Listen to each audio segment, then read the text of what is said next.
Good afternoon mga kabanat. Ilalive ko itong Sona ni President Duterte.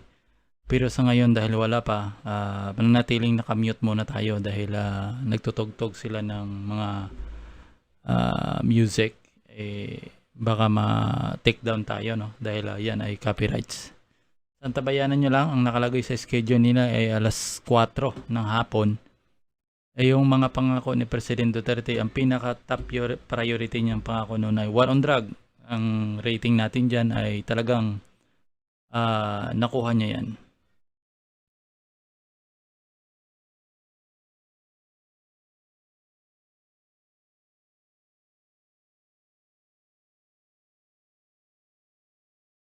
So, ipakita ko lang sa inyo yung preview, no? Para makita nyo rin yung...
So, nakamute muna tayo.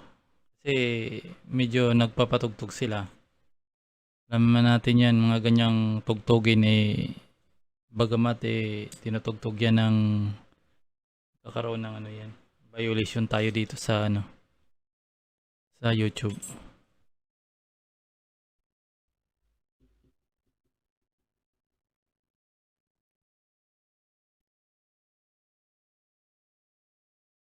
Ayon sa ulat, mayroon parang nasa 45 minutes yung talumpati ni President Duterte.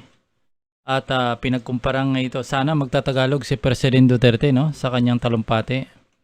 Kasi alam naman natin na yan ay address the nation at sana para lahat makaintindi sa kanyang sinasabi, dapat magtagalog siya talaga. Pero alam naman natin sa loob ng 5 taon na pamanungkulan ni President Duterte, hindi nagtatagalog yan tuwing State of the Nation. Ang nakilala natin nagtatagalog sa State of the Nation itong si dating President Noynoy Aquino. Tuwing State of the Nation talaga yun ay nagtatagalog. Bagamat hindi tayo believe dahil marami ding kapalpakan, no? Pero sa kanyang State of the Nation talagang hindi nag-i-English yun. Talagang pure Tagalog yun kung magsasalita.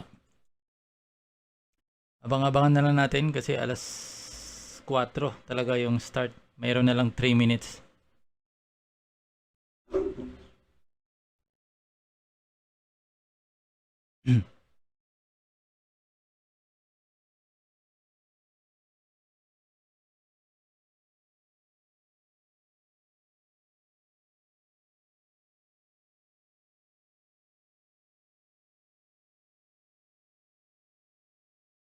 Mas maganda yung gumawa ng director nito ngayon kasi hindi na, iwan ko, hindi na si Joyce Bernal ang director ngayon eh. Parang nakita mo sa anggulo ng pagkakwa, medyo mas maganda siya kumpara noon. Maganda yung setup ng camera, yung dating niya. Alam natin malaki-laki din yung budget yan siguro. So, malinaw yung kuha.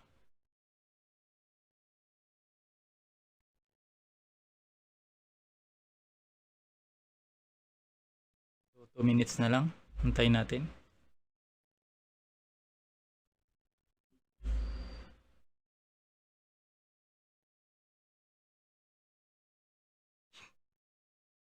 So,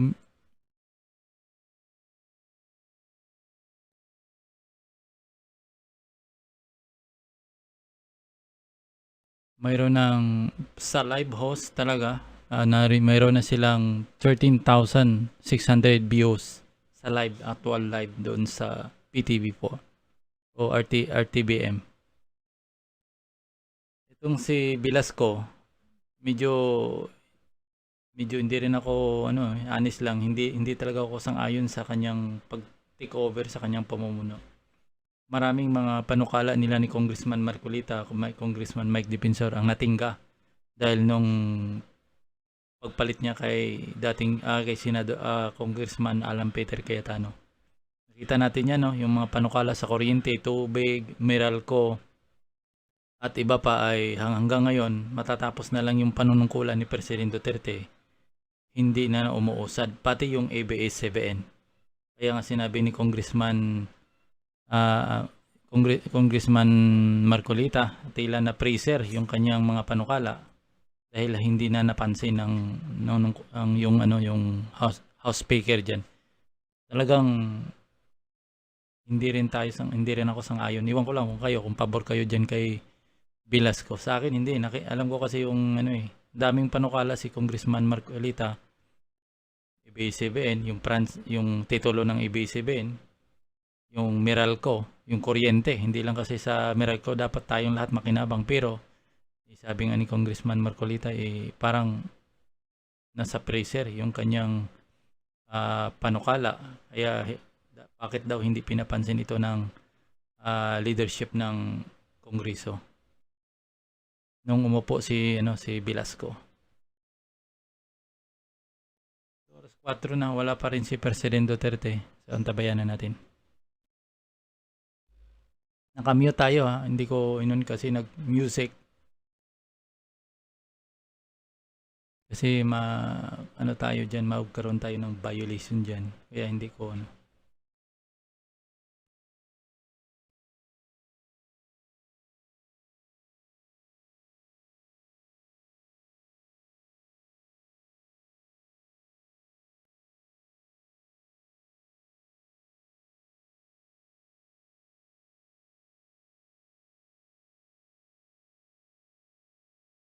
talang feeling ni Secretary Antanar, parang may balak din tumakbong kaway-kaway niya.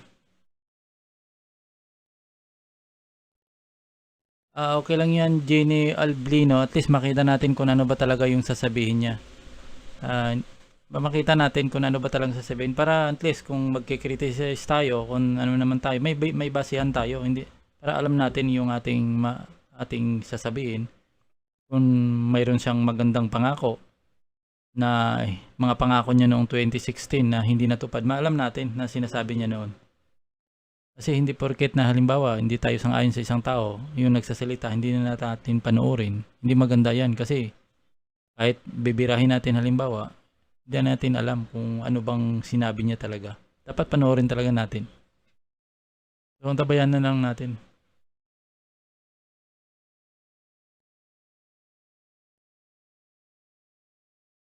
Saka dagdag ko lang, no, yung alam yung CCLEX? CCTX ba yan? Yung bridge na papuntang Cebu yata? Sinearch ko kasi yung bill parang magkakaroon pala ng toll fee yan. 85 to 300 peso. So yan minsan ang ayaw ko hindi ko maintindihan talaga yung ginagawa ng build na yan. Bakit nagkakaroon ng parang hindi ko alam kung gobyerno ba talaga nagpupundo diyan, pero ang laki ng budget sa build niya, DPWH eh. Pag tinignan mo, ano ba ito nga? CCLEX ba yan? Ayan. Tingnan ko nga para hindi tayo ma-fake news. Ayun yung tinatawag na CCLEX nga. Yung CCLEX magkakaroon ng toll fee na 85 peso to 300 pag nag-open yan kasi nasa 70% na daw yan ngayon. Ayun na si President Duterte papasok na. So magkakaroon siya ng toll fee. So abangan natin yan. Abangan natin yan kung totoo yan. Kasi pag totoo yan, ay nako, anong klaseng build yan. Parang ginawang business. Pasok na si President Duterte, pagpasok niya, saka ko i-on yung sound. Pero yung background na camera, hindi ko maalis yan kasi Gamecaster ang ginamit ko eh. Automatic built-in sa kasi parang wala kang choice. Hindi mo ma-customize yung location.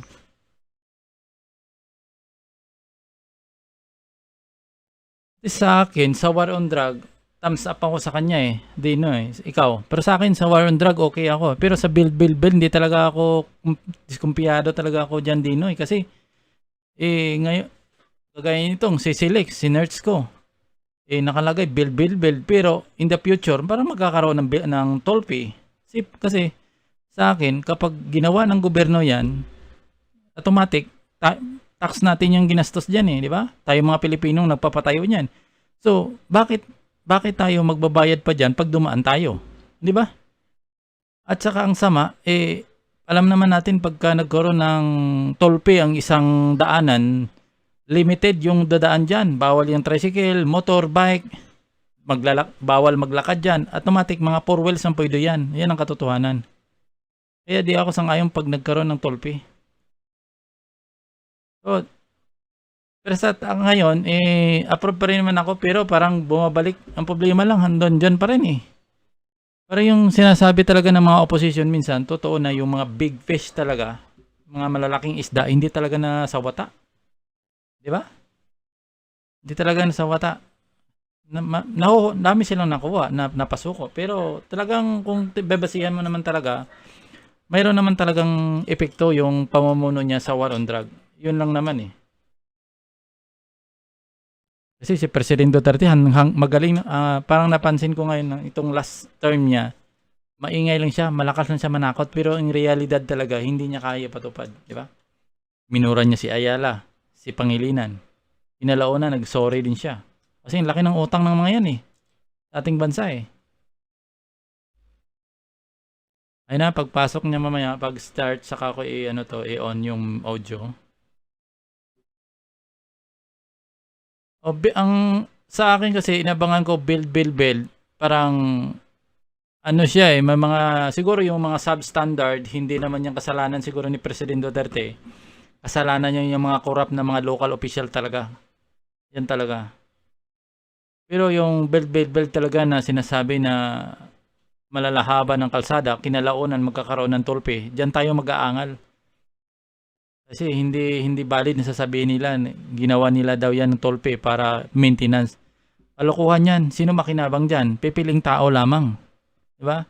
Kasi pagka may toll fee, ang makinabang dyan, mamayayaman lang. Tayo mga mahihirap, yung halimbawa, yung motor lang yung sasakyan mo, tricycle lang, hindi ka pwede dumaan dyan once nga mayroong toll fee, yung isang daanan. Na-on ko na to. Hindi, no?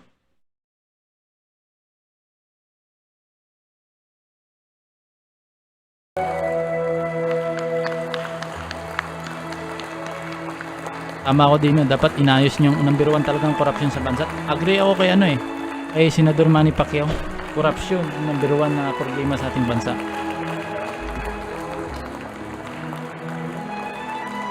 Alas nakaupo sa ating gobyerno, puro anay kasi.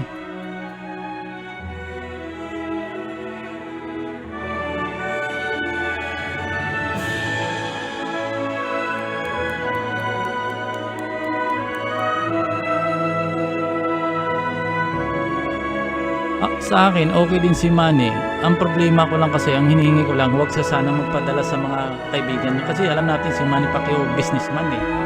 Marami nakapalibot sa kanya. Baka mamaya, masulsulan. Yun ang ating pangamba. Kasi si Manny Pacquiao, baka dahil marami siyang kaibigan na businessman, yung alyansa niya ba, yung pagiging loyal niya sa kaibigan, at doon naman magka-apekto. Sabihin, sige, pagbigyan kita dahil friend kita, pasok na yan dahil business partner kita. Ayan na, start na si President Duterte. Talagang mahina, medyo na rin si President Duterte, ano? Ang laki na ng tiyan niya.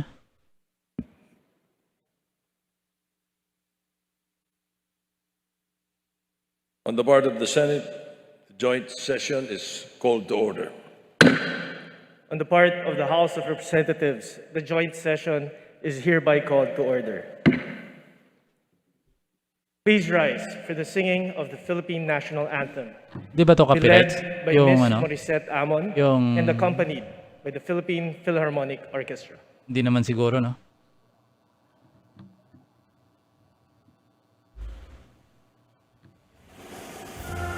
Magiliw, pelas ng sinanganan, alab ng puso, sa dibdib mo'y buhay. Lupang hinirang, duyan ka ng magiting, sa manlulupig, di ka pasisihin.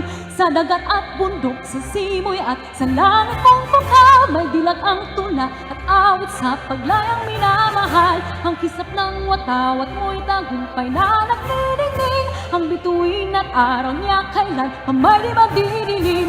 Lupa ng araw ng walhating pagsinta, buhay langit sa piling mo. Aming ligaya dapat na'y mag-api, ang mamatay ng dahil sa'yo. Di na ako tumayo.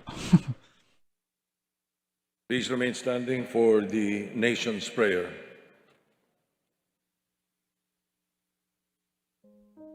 Alam ko, dalawa dito magpe-prayer eh.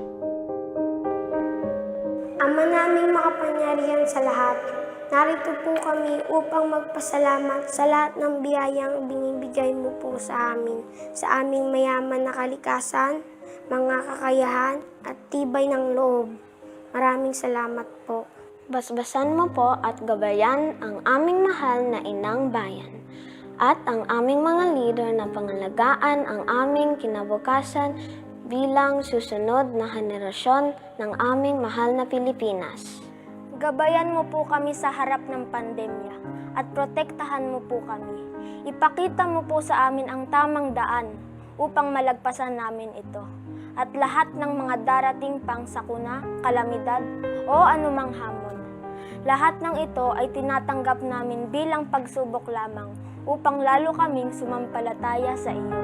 Naway matamo namin ang ganap na pagkakaisa bilang isang bayan. Turuan mo po kaming maging mapagkumbaba at laging unahin ang aming kapwa bago ang aming mga sarili, lalo na ang mga kapuspalad, mga dumaraing at ang mga nais na marinig, pati na rin ang mga kababayan naming naghahatid ng mahalagang serbisyo sa kapwa, maging dito sa Pilipinas o sa ibang bansa. Patatagin mo po sana kami bilang tao at bilang isang bayan na laging nananalig at naniniwalang hindi mo po kami pababayaan kailanman. Salamat, Panginoon, sa lahat ng iyong blessing sa amin. Ito po ang aming dasal. Amen. Napakaganda yung dasal, no? Kung talagang susundin ng ano, ng Ladies and gentlemen, honorable members of presidente na Congress, namumuno sa ating bansa. the President of the Republic of the Philippines, President Rodrigo Roa. So pakinggan muna natin ito mga kabanat bago tayo magdadakdak mamaya.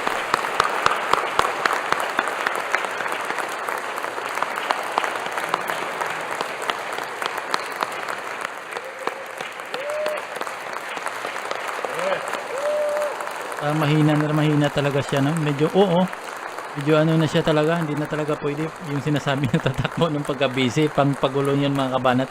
Maniwala ka po, nakita mo sa galaw niya, wala na, hinang-hina na eh.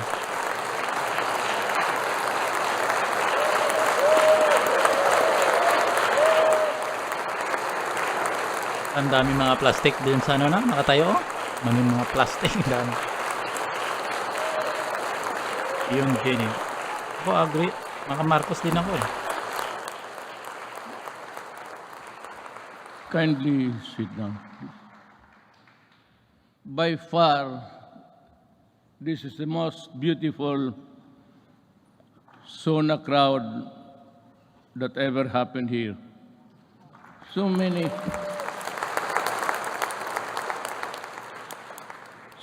beautiful faces.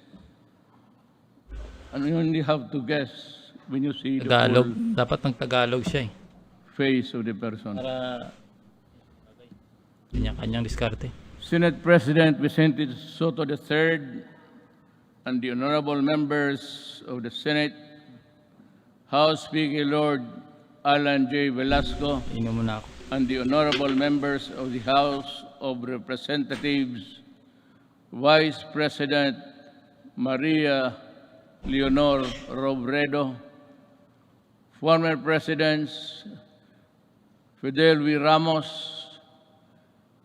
Gloria Macapagal Arroyo, Joseph Ejercito Estrada, the Chief Justice Alexander Gismondo, and the Justices of the Supreme Court, Executive Secretary Salvador Medialdia, and the members of the Cabinet, Dean of the Diplomatic Corps, His Excellency Archbishop Charles John Brown, and the distinguished members of the Diplomatic Corps. My fellow government workers, Hindi yata Of course, Ili, no? Hindi yata kasama yan.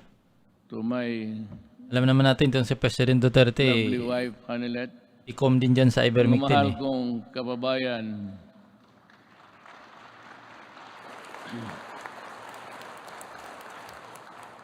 when I assumed the presidency 5 years ago, dominant in my mind were the dreams and visions of a better life for all Filipinos. I saw them as reachable through the institution of reforms and radical changes in both in the structure of government and the mode of governance. Changes designed responsibility, accountability, and all in consonance with the truth that the public office is a public trust. When I ran for the presidency, I just made Ito rin tong ano nito, protector ng oligarko din to. fundamental Inis processes, yan eh. Inis na inis ako dyan, Kabanat. and strangely, Nakaibigas ko na you yan. can count them by the fingers of your hand. I made those changes which I thought that was really, there was time and doable. To offer free education, it's there already. The universal health care, nandiyan na po.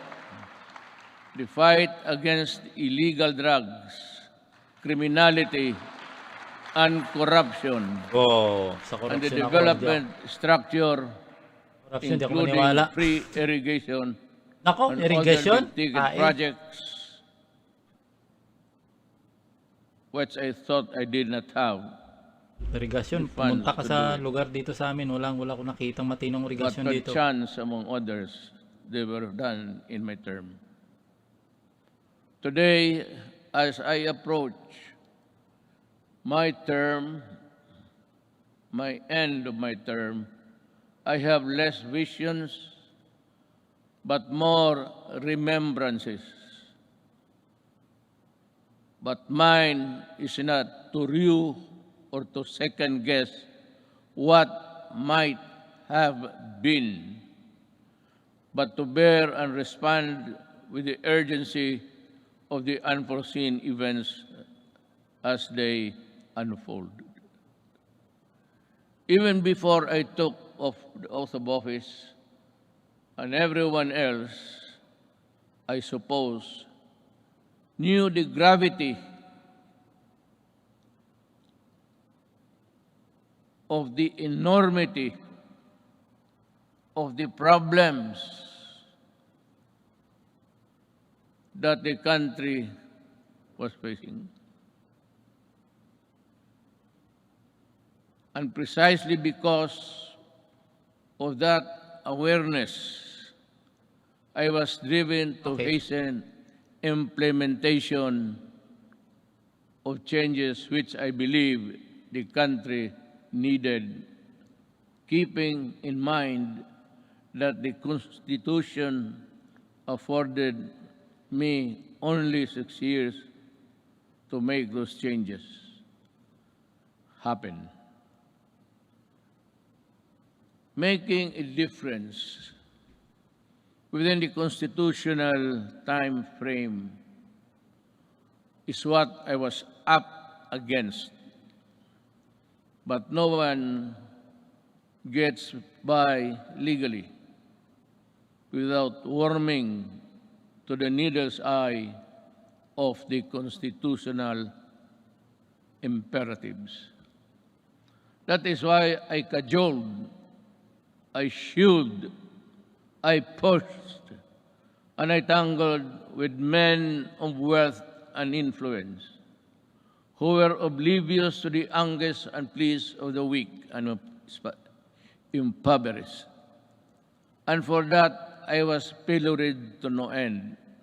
But I did not succumb to the attacks, and neither did I allow criticisms, however intense, dampen my determination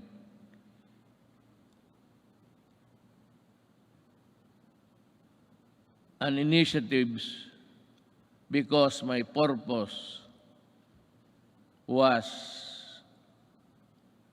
pure and unpolluted.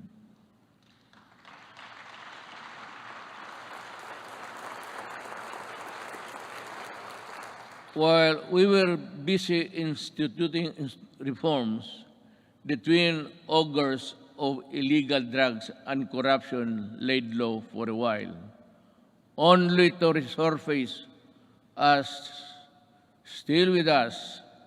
And make no mistake about it, corruption is but another term of stealing people's money, dashing in its wake a nation's goals and aspirations.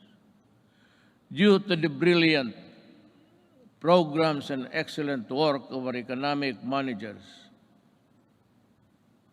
and the extraordinary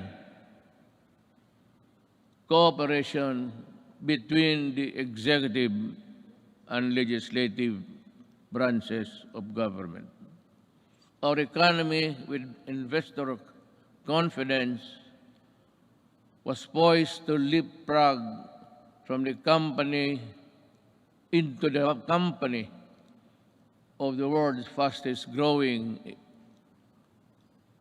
economies until COVID-19 pandemic stalled everything. Be that as it may, allow me this opportunity to extend my personal and the nation's gratitude to all those who selflessly gave their all in the fight against COVID-19, our health workers and other frontliners who risk their own safety.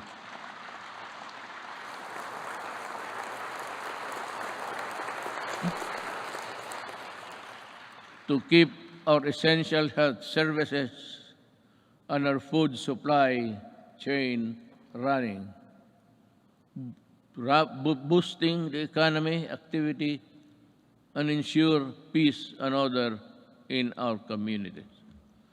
I would like also to extend my deepest appreciation for the generosity of the private sector who came to the government's aid in fighting COVID-19.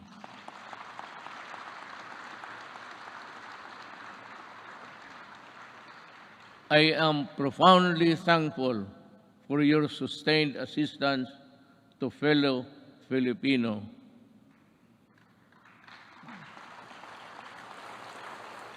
And amidst the same deleterious effect of the pandemic to our respective industries, let me assure you that the government is committed to assess the private sector to regain the commercial vibrance of the country prior to the pandemic.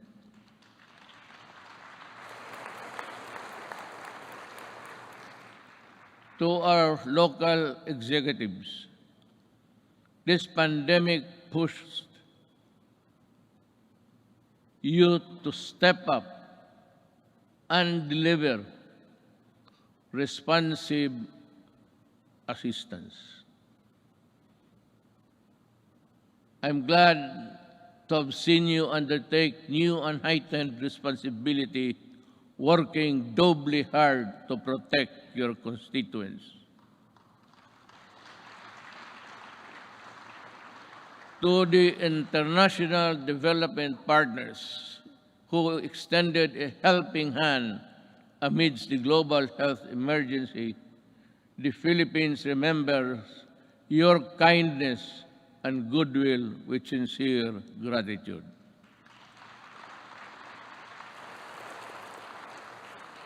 And to all of you who answered the call to protect one another by adhering to our nation's protocols, daghang salamat.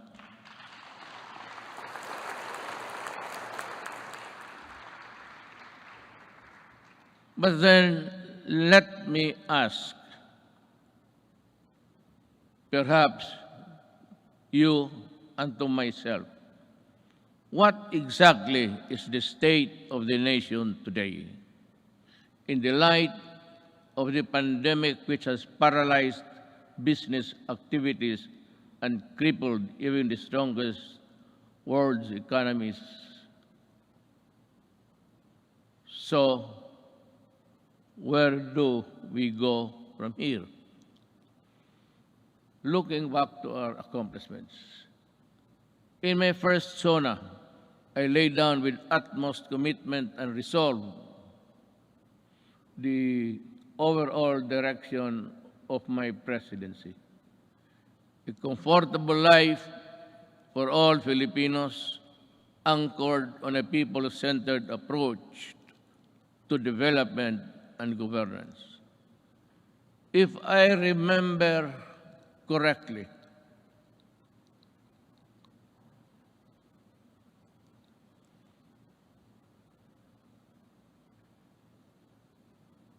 my administration,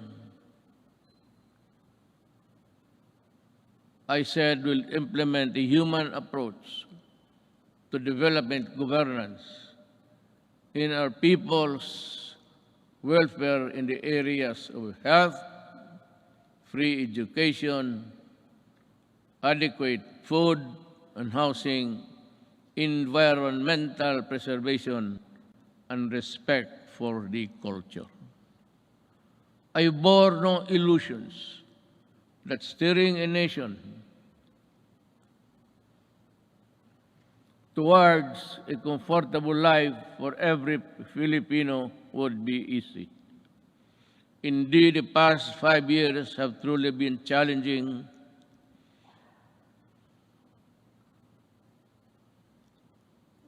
and humbling.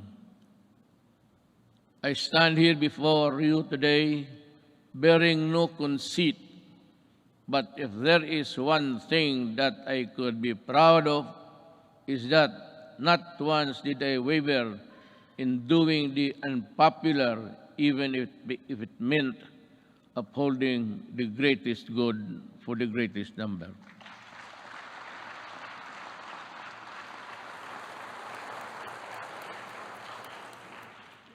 Before I took office, our country was beset with communist insurgency scattered across the nation.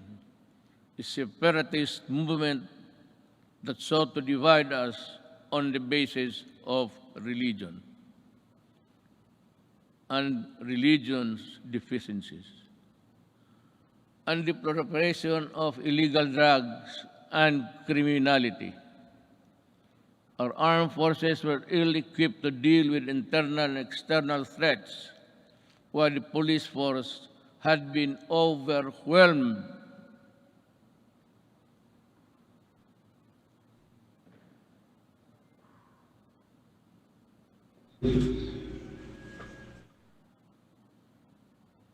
by criminality and the drug trade problem.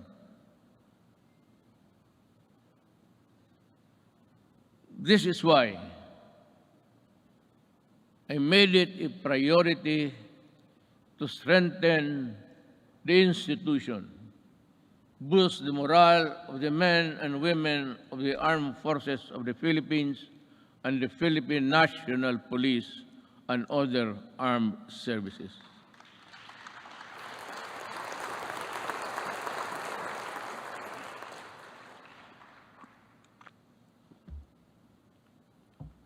Again,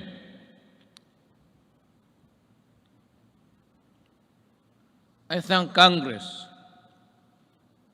for working with the Executive Department in enhancing capabilities of the AFP and PNP through our modernization program.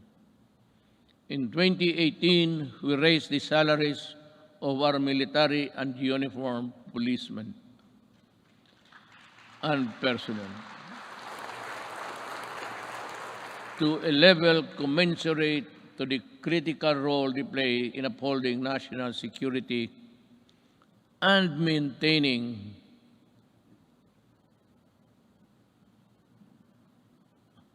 order. I am asking Congress to pass a unified system of separation, retirement, and pension of military and uniformed personnel to maintain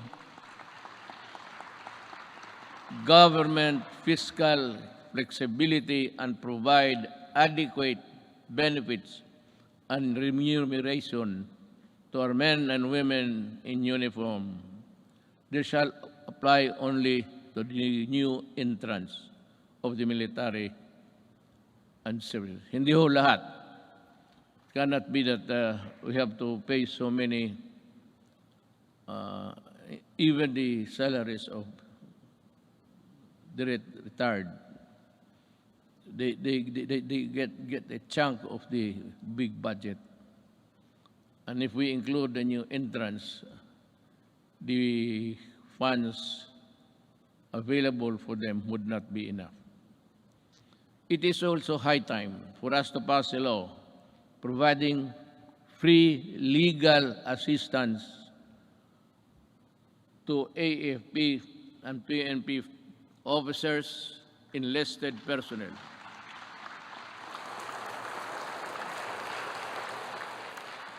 to help them from charges arising from incidents related to the performance of official duty.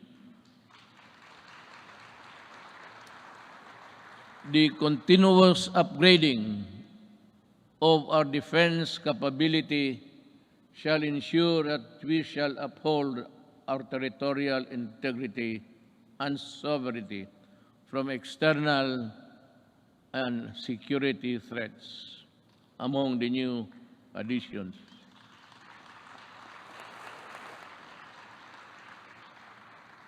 we welcome the country's 2 missile-capable warships to enable us to protect our seas by providing them with necessary equipment, by enhancing their professional capabilities, and looking after the families of the soldiers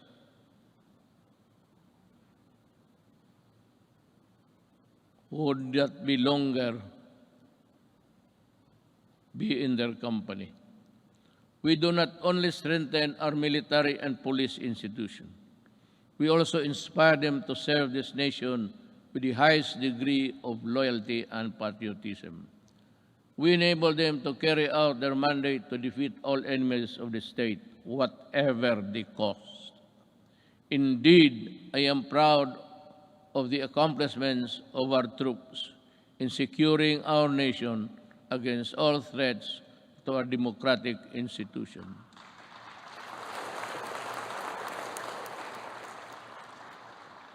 But peace must be realized.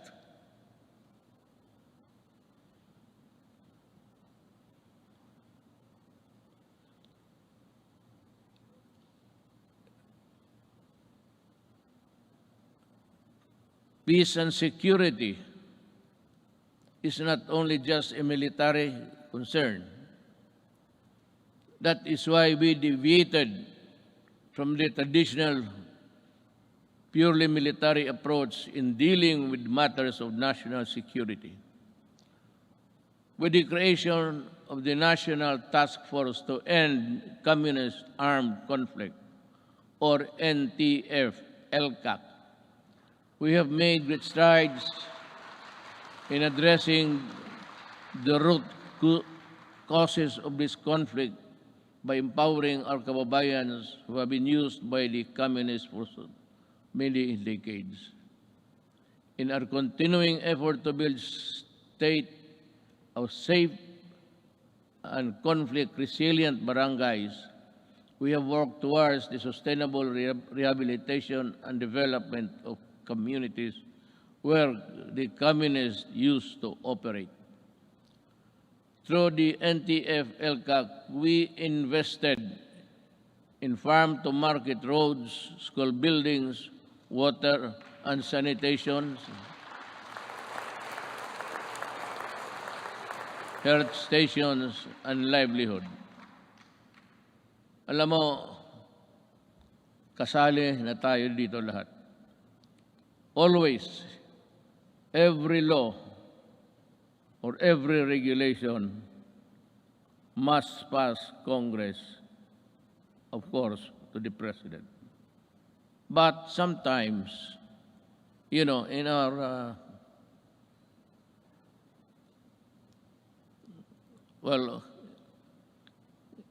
in the performance of our duties, we encounter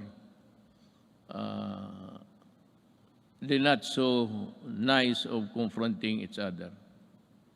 But because of these interventions, more than 17 former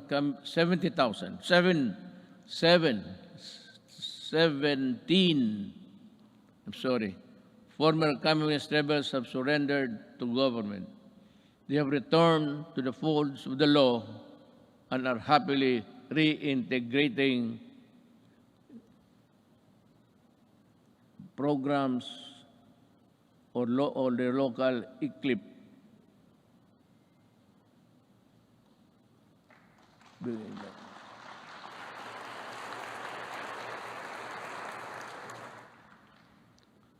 It's either I am talking too fast or too slow, or the operator of this thing here is drowsy.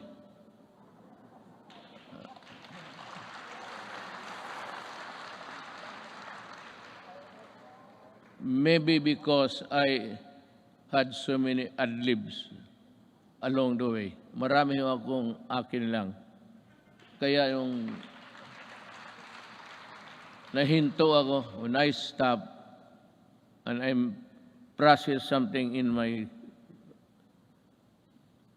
the gray matter between my ears, hindi humahabol o hindi alam ng operator. Hindi bale, ma'am, mahal pa rin kita.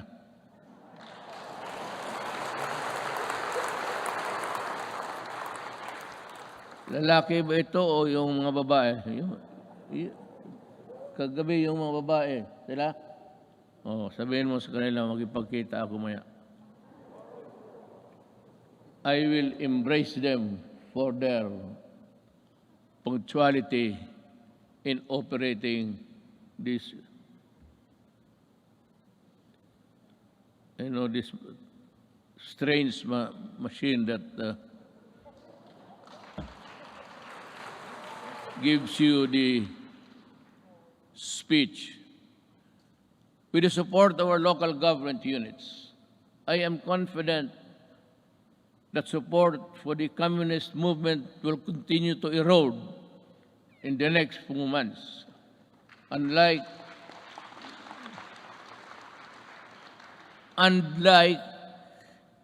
the decades-old Moro rebellion in Mindanao, we also bring an end to the armed struggle of the communists once and for all.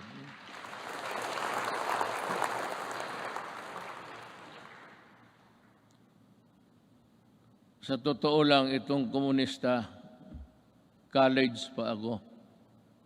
Hanggang ngayon, ang mga sige pa rin. So, speech mo lang ito, kunwari lang, pero ang totoo, there's a lot of fighting going on in the countryside. But I'd like to credit the police and the military for destroying so many communist fronts. I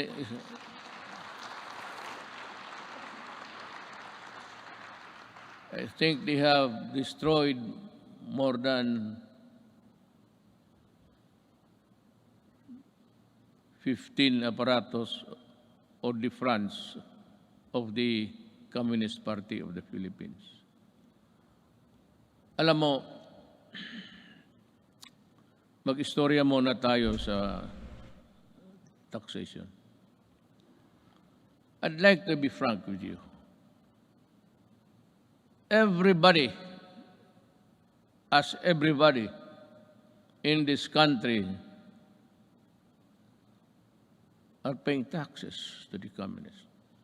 The Communist Party earns billions, but pass on a little to their fighting men who die for an ideology that is so rotten and corrupt.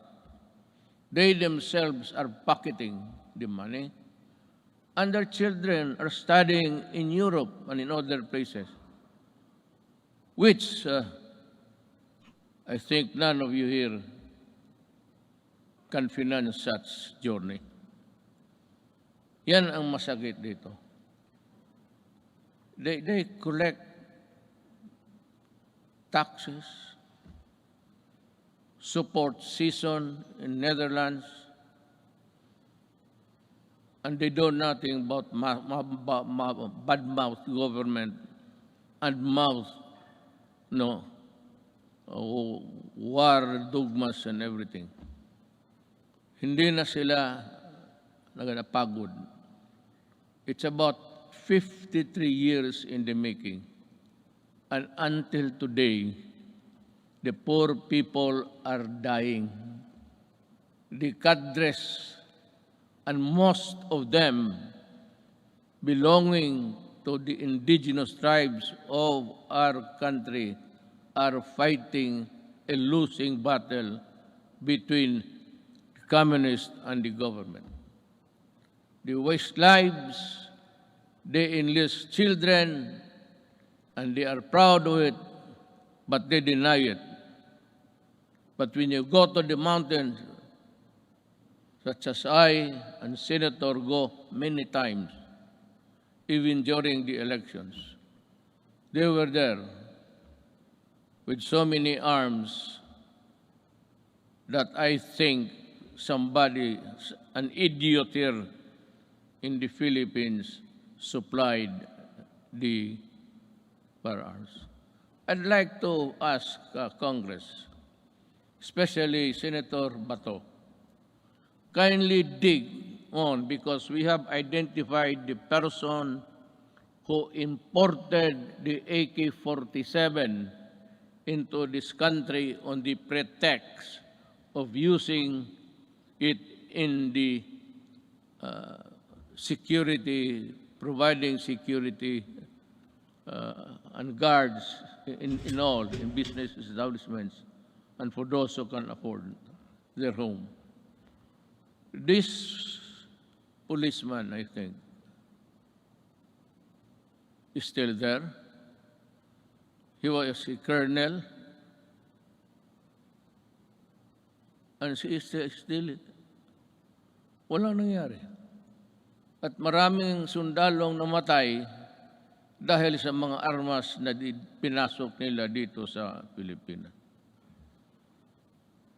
So that my orders to you, if you see them walking around, kindly shoot them dead. I would be happy. Anyway, you're already charged in the ICC together with me. So what is the problem of adding another one another idiot Filipino who has caused great damage to our country. Yan ho ang totoo dyan. At itong mga pulis, but let me go back in time. When I first said I will fight drugs in 6 months, I thought it was like in Davao. You can either coerce, intimidate, or bribe them, or give them money. I said, lumabas kayo ng Davao, doon kayo magkalat sa Luzon at sa ibang lugar. Huwag dito sa Davao. Naniniwala naman ang mga ulol at we were able to attain a sense of normalcy in the city.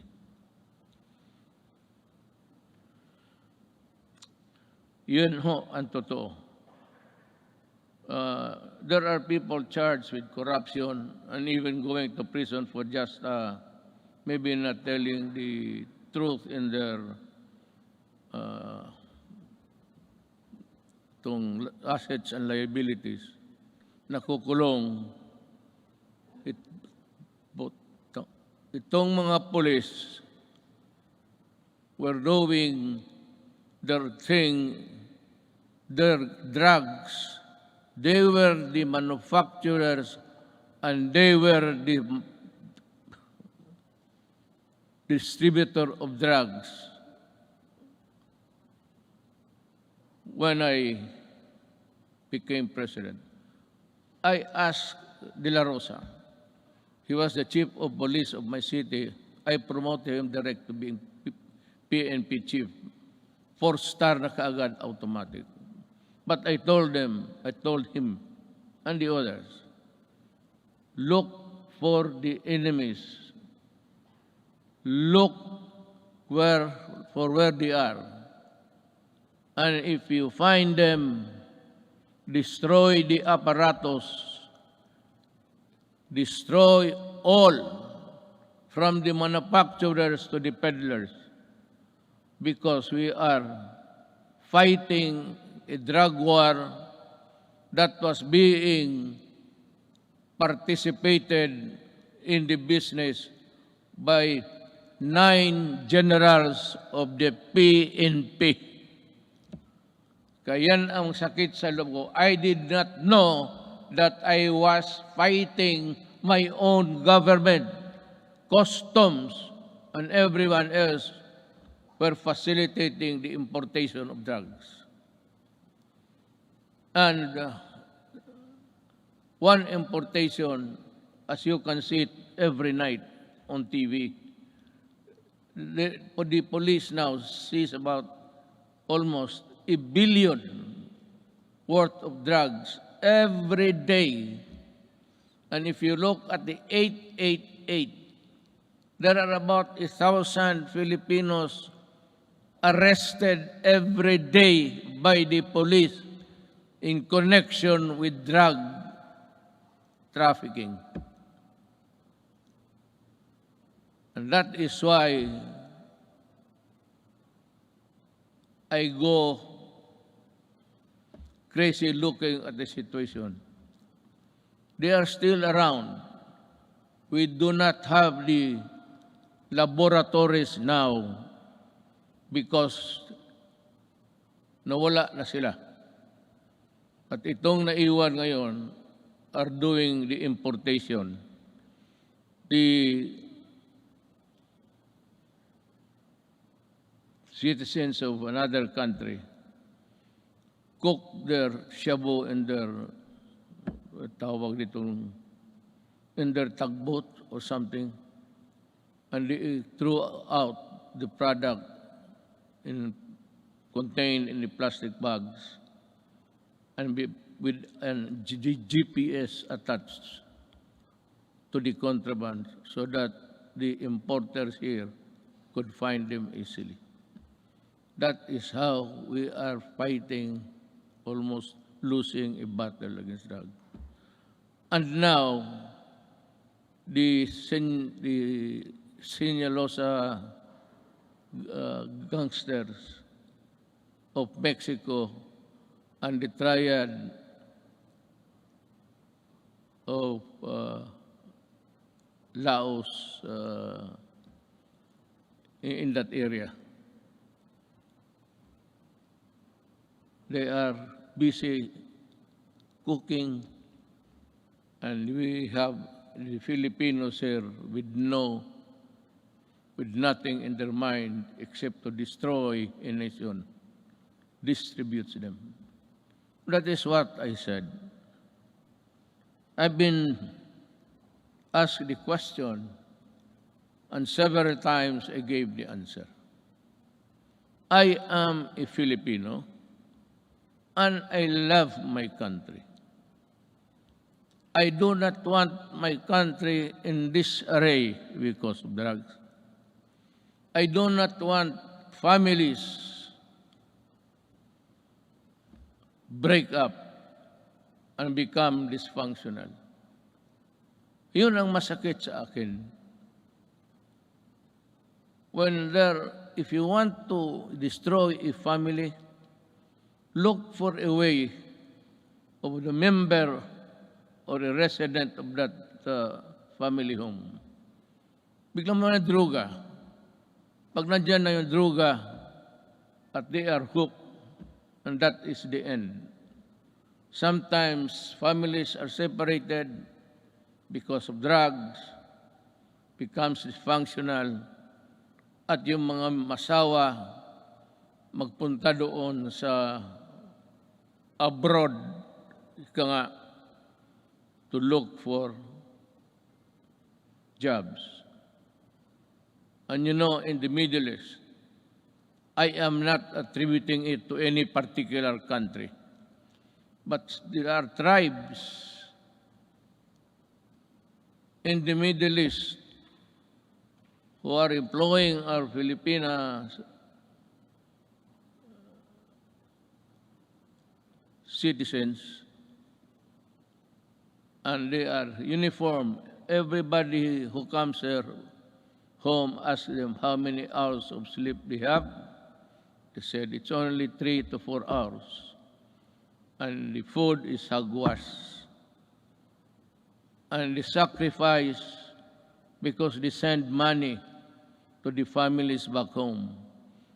And thinking all the time that the money was spent usefully, only to realize when she comes home that that family has already dispersed to nowhere. Bakit yan? Because itong mga durugista sa baba, itong peddlers, itong basurero, tawag, it's street lingo, they look for families na may mga nanay, tatay nagtrabaho, ang tatay or nanay nagtatrabaho sa abroad. And to think na iniiwan nila ang mga anak nila kung saan-saan na lang to their neighbors at the tender age of 3 to 4, 5, it breaks your heart. Iiwan lang nila sa kapitbahay kung walang mga relatives. And then, when they come back 4 years after, they now realize that their young sons and daughters have gone into prostitution because of drugs. And their boys or the male are nowhere to be found and into the drug business also. Yun ang pinakamasakit. Masakit sa akin na ang Pilipina pumunta doon para magtrabaho because sexual abuse in some tribes in the Middle East have this notion that if you are a slave or you are a paid person working for them, sexual abuse becomes part of the territory. Kaya dyan ako pumuputok at nakakita ko yung mga pamilya na sira. and to think that they labored without sleep, eating, I said, garbage, and not being allowed to go to their own church to pray, well, that is prohibited by them.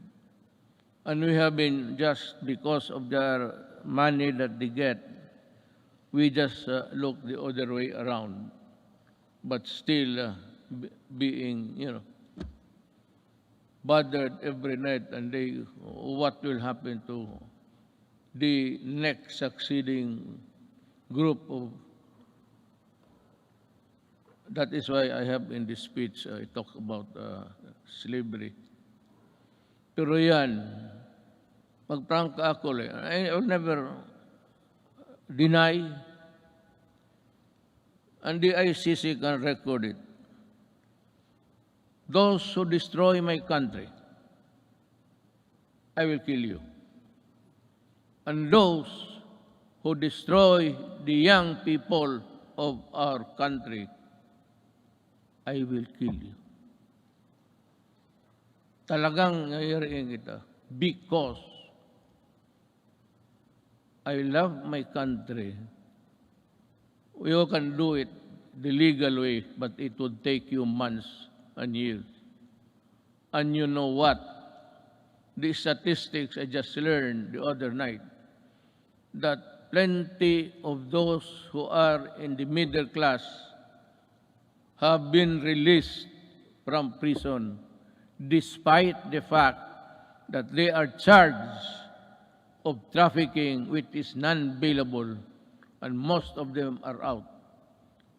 Babae pati lalaki ang kaso.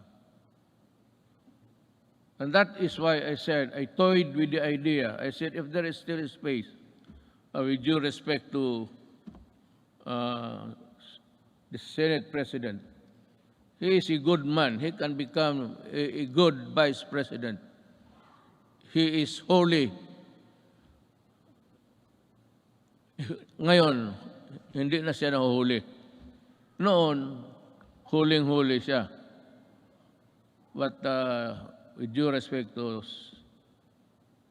Senator Soto, who's also running for the vice presidency, he is a capable man, a good man, and a Filipino.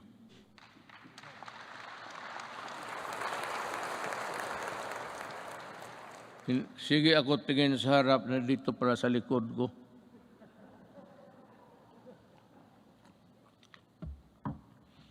You know, you are old. I've been in politics, mayor for 23 years. 5 years as a congressman dito. I work here. And 4 years working as vice mayor for my daughter, Sarah. And the presidency. I have been in politics almost 23 plus 4 plus 4. Almost 40.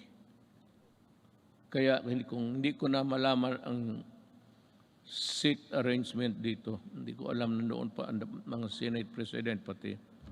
Butit na lang hindi ko sinali si Velasco. Baka hindi na ako makabalik doon maya. Bale, diretso na ako uwi.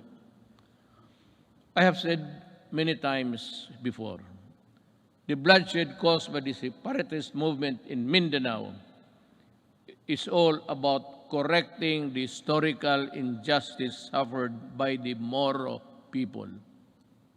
Since the period of colonialization, with the help of Congress, we were able to pass the organic law for the Bangsamoro Autonomous Region in Muslim Mindanao.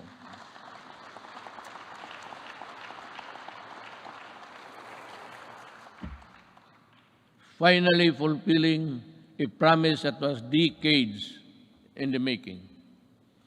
Our victory in Marawi is also a testament to how the Filipinos' patriotism is far stronger than any extremist group. As I have said before many times, there is no room for lawlessness in this country.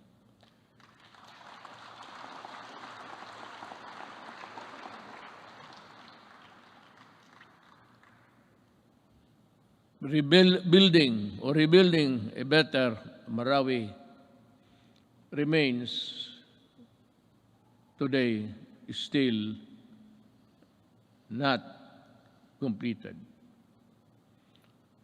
To Task Force Bangon Marawi, we need to race against time, and you have to finish the necessary work for to rehabilitate the war-torn city and bring back its families back home. Now, let me talk again about the drugs. I was just ahead because I was talking something else. Nag-segue ako. While we have made great strides in ending rebellion and insurgency in various parts of the country, we still have a long way in our fight against the proliferation of drugs. This problem has hounded our country for several decades, destroying families and degrading the moral fiber of our society. When I assumed office, I committed to end this problem at the soonest possible time. We launched an unprecedented war against illegal drugs and to destroy their apparatus. That permitted every level and sector of society. We waged war on the manufacturers, the financiers, the suppliers, the peddlers, and the entire syndicates, and more importantly, their protectors in government. We have rescued and reformed drug dependence because of their idiotic sense of decency. While interventions and building facilities not only for the rehabilitation, but also to prepare them to reintegrate into society.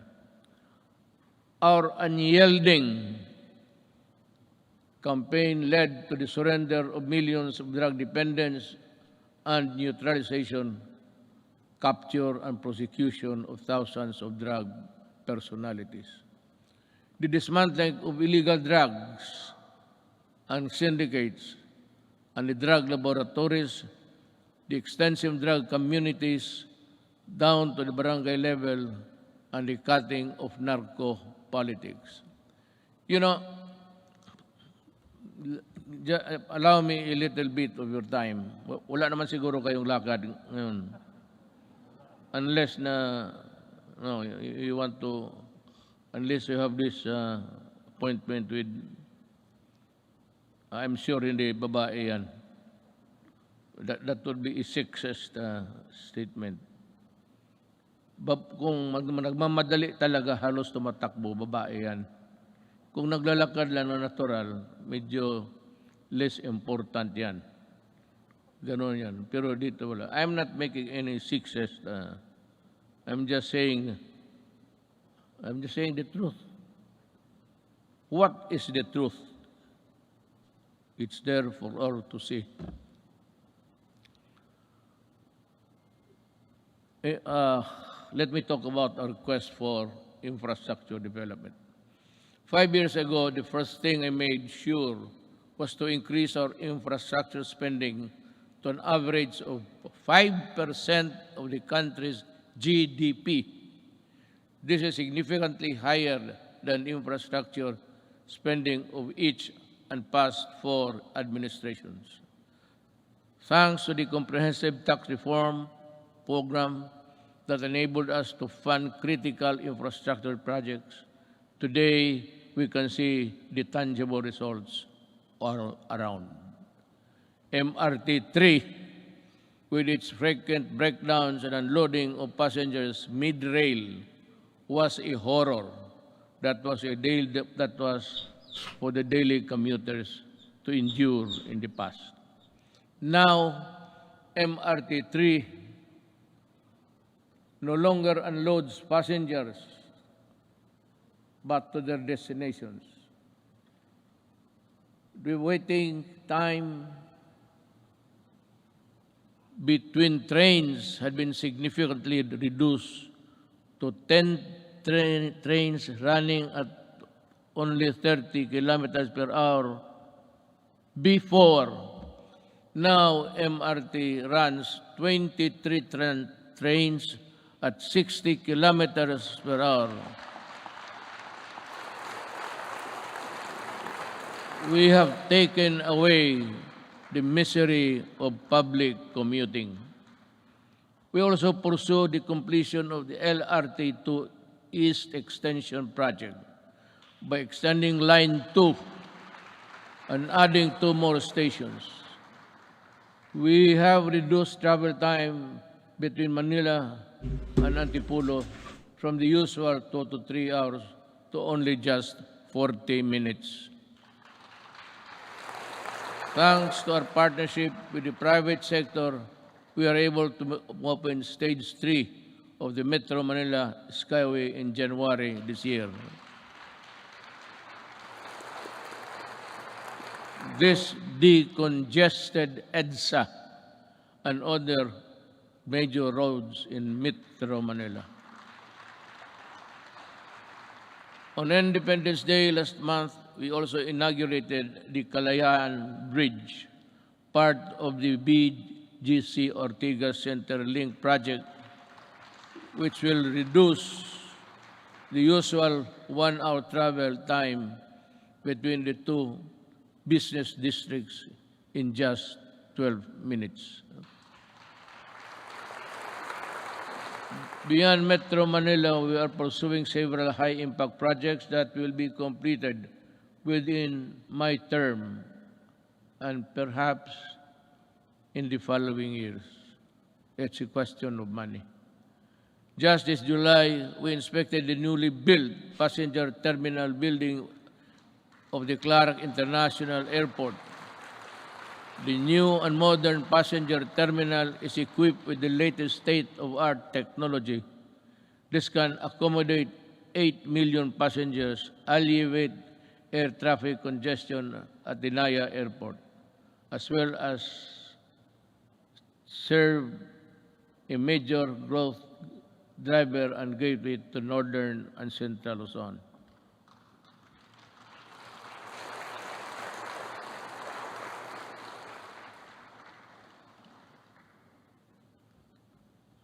Madali man na magpakpak, ang basa ang mahirap.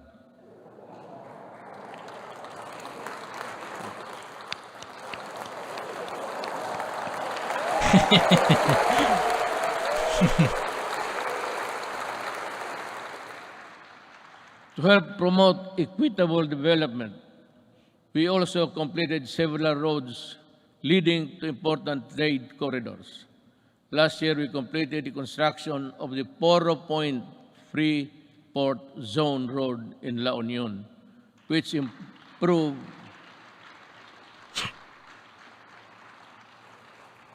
Nakita na ninyo yan? Wala. Sige lang pakpak. You don't even have a picture of what I'm talking about, I'm sure. To improve access to prime spots for investment tourism in the Poro Point area.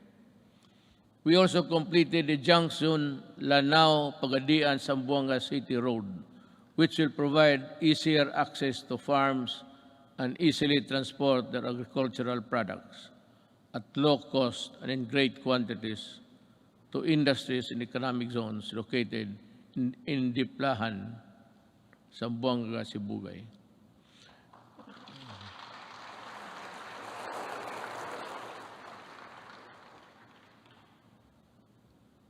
The Sorsogon City in Bicol,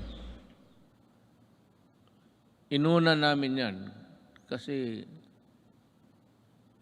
mahal ko ang mga Bicolano.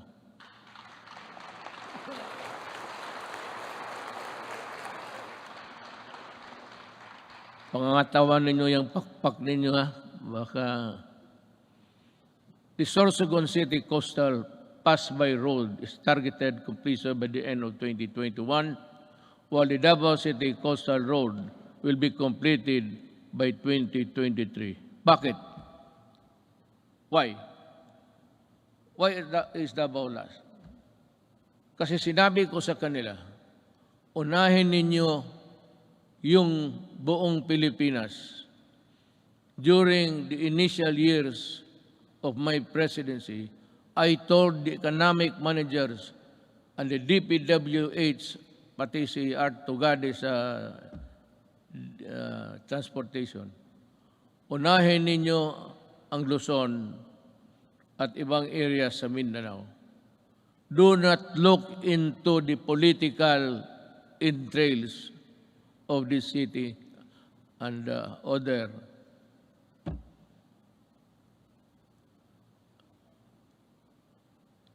provinces. Sinadya ko talaga na ipanghuli ang Davao. Kaya for the Davaoenos, you must understand that we cannot really unahin natin yung, kasi taga dyan ako eh. Kung hindi ako sigurado taga Davao, tapos na yan, pareho ng iba. Kaya lang sinabi ko, make Davao the last priority. At totoo yan.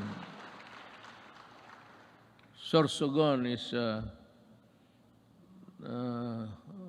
little politics, but that's the territory of our Vice President, Lene Robredo. Are you here, ma'am?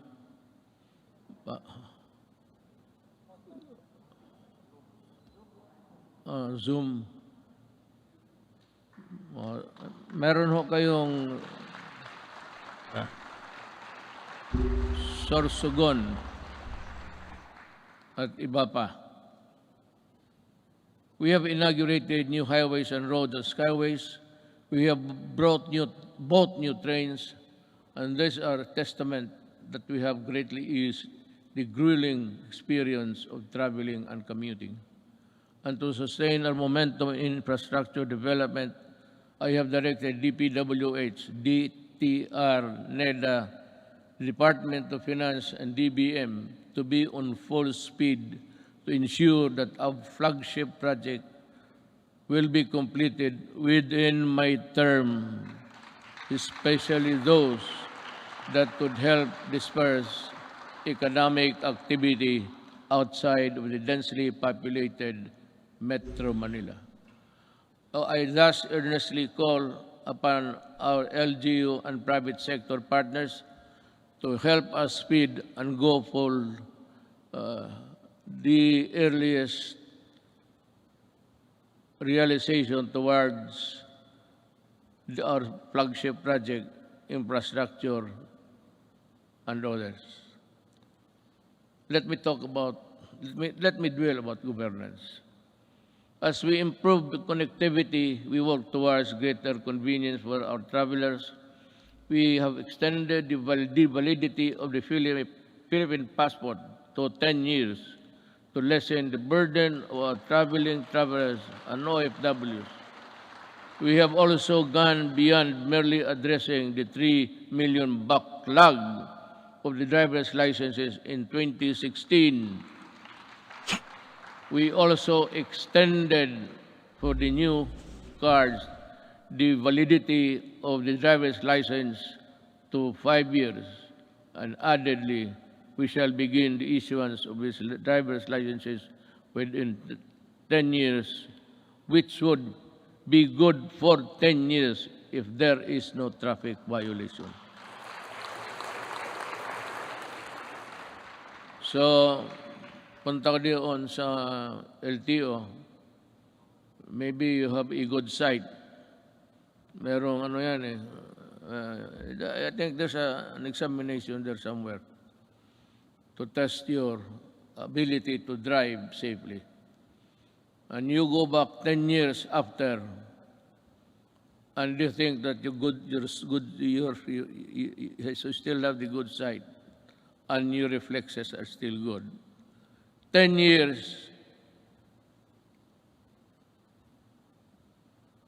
maraming banggaan yan. Sigurado ako. You know, after 10 years, after 5, there should be a stricter measure to issue the 10 years validity of a driver's license by imposing stringent requirements to test the essential functions of eyesight, then the hearing. Yung iba, hindi na nakakarinig ng serbato eh. And so, I have to, 10 years is too long. So I like it. It's good.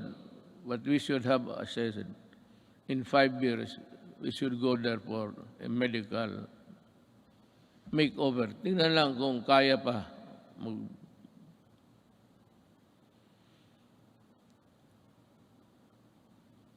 Not only did we extend the validity of the licenses and passports, we also sought to make long lines a thing of the past. By streamlining government processes, these efforts are embodied in the Ease of Doing Business Act, which Congress passed on 2018. Thank you, Congress.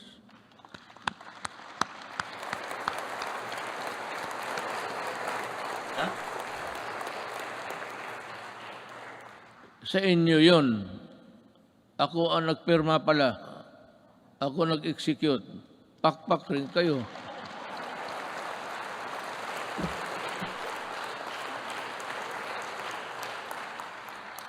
Dapat ganun ang Sona. Sabihin mo lahat. At sabihin mo na your, not really your qualms, but your misgivings somewhere there.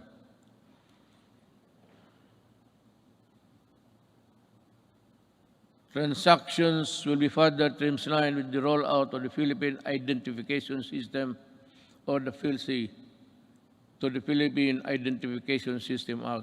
With this, we hope to facilitate the better access, better services and access for all Filipinos, even in the far-flung areas. I want to say something about this, but I'm taking too long, We also ensured the modification of the salary schedule for civilian government personnel through the salary standardization law 5. A necessary measure for our civil servants to recognize their work and accomplishment, as well as a gesture of gratitude and goodwill. We have this legacy, and we hope to pass on this establishment of central business portal, single site, and for all business-related transactions, such as securing business permits, licenses, and clearances, and launched earlier this year.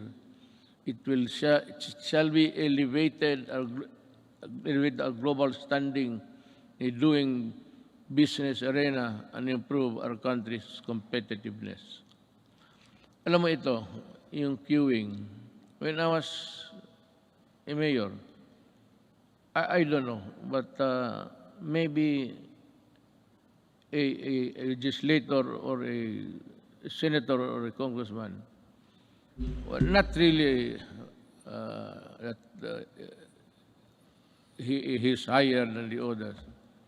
But kung dumaan ka as a local government employee worker, just like me, for 23 years, itong queuing, matagal ko na ito. In Davao, ang passport issuances na doon sa likod ng SM. Isang gabi, nagmotor ako, nakita ko yung mga paa sa simento. So I was thinking, anong nangyari dito? So nagbaba ako, sabi ko, bakit dito kayo natutulog? Sabi nila, Mayor, ang pagbukas niyan, kailangan nakapila na kami. Pag hindi, sunod, ibang araw na naman kami. So, I called for the chief of office. When I said, look, I may not be the person above you, supervising. But make sure that this thing will not happen tomorrow. As in tomorrow.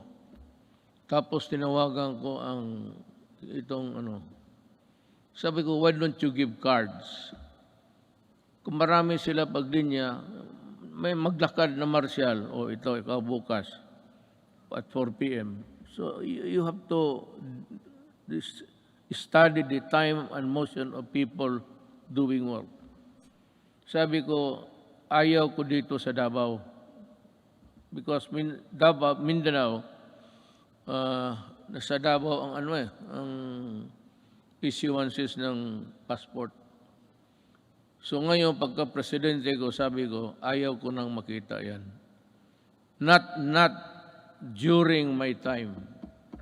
Not during my time. Maghanap ka ng ibang panahon. Ayusin ninyo yan. I do not want people queuing under the heat of the sun and rain. Kaya, sabi ko, di magbigay kayo ng card. They should go to one window, magkuha kayo kung kailan sila makabalik. So divide, I said, study your time. And the motion of, the process of, and dito nangyari na because I insisted. Today there is no more queuing, especially in the National Office, Statistics Office. Nakita ko. Talagang, sabi ko na, either you fix the thing or I will resign tomorrow because I could not bear to see those people. Hindi sa panahon ko. Kung hindi ko madala, hindi ko man kayo mapatay, hindi ko kayo mabugbog. Ako ang alis sa gobyerno. Sabi ko, ayusin ninyo yan. Hindi ko gustong makita yan. Since 2016, the Office of the President has issued 138 executive orders, 43 administrative orders, 86 memorandum circulars, 52 memorandum orders, and 1,038 proclamations.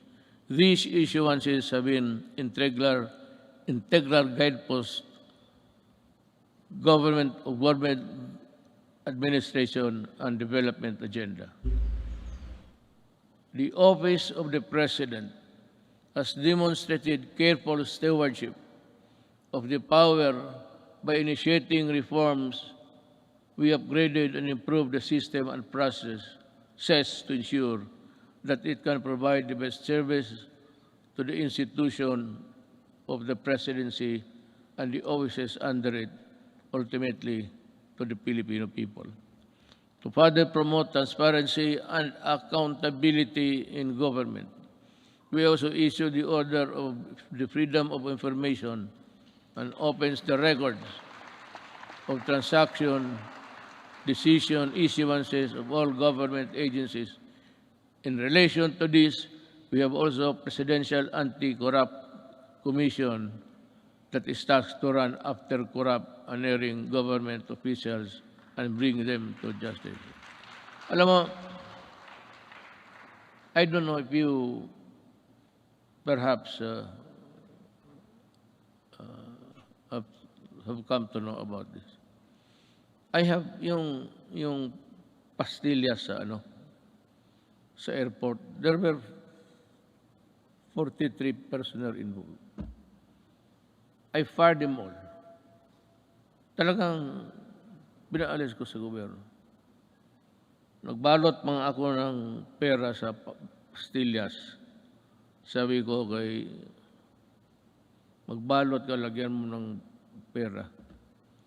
Kaya ito ang ipakain ko sa kanila. Tinawag ko, 43 of them from the immigration. Mabutit na lang, nandyan si Justice Secretary Guevara. So, that prevented me from doing it because kung hindi siya dumating, and I never expected him to be there, bigyan ko isa't isa yung papel at ipakain ko talaga yung pera sa kanila. Gusto mo ng pera, kainin mo. That is the best way of then you fire them. Customs 73 plus 42, and every day we have dismissed about 200 government personnel. But some I did not allow the publication because may mga pamilya eh. So of late yung sabi nila na wag na lang kasi nasasaktan yung mga so ngayon wala na. I have stopped it, but there is no saying that we cannot reimpose it again for all of these idiots. I still have about a year to go. I will reach you somehow. But corruption is endemic in government. You cannot stop corruption. Nobody can stop corruption unless you overturn government completely. If I were the next president, if you think there's really a need for you to change everybody in the system, then you declare martial law and fire everybody and allow the new generation to come in to work for government. Kung hindi mo ganunin, walang mangyari. Nandyan, it's in the system. Kagaya ng drugs. Sino ba naman maniwala na 9 generals sa police were into trafficking of drugs? And because they are policemen, the charges simply just, disappeared. Because the prosecution, the investigation, which form part of the vital documents in court, wala, nobody was investigating because they are also policemen. Kaya yan kahirap ang Kaya gusto mo, itong mga to, talagang the only way to do it, just call them and say, look for another job. Don't.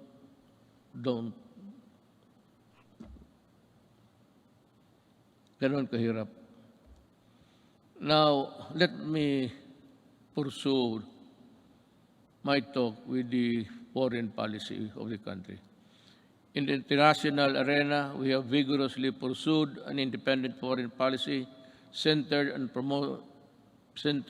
the promotion and protection of our core national interests. Yet,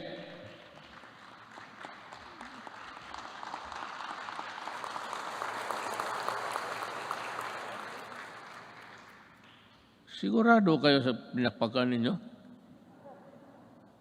I was just laying the predicate of what I'm going to say. Yet, we continue. I will just give the cue, then you clap your hands. Biro lang yan. Yet we continue to work with all nations and seek partnerships that work. Because despite differences, it is an independent world where interests and objectives intersect. Now, partners heretofore silent for equivocal reasons have expressed their principled positions that echo our own, that disputes and contested areas, the majesty of the law must prevail, and this is most welcome.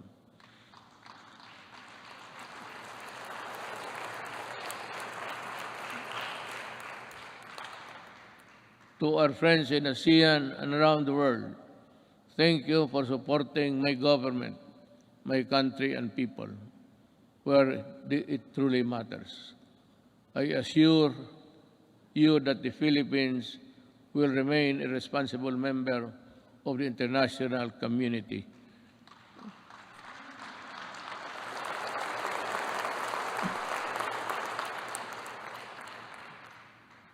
And we will work with you to achieve our shared objectives.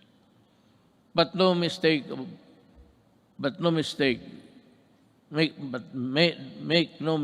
rather. Gone are the days when the Philippines decides and acts in the shadows of the great powers. We will assert what is rightfully ours and fight for what is rightfully due to the Filipino people.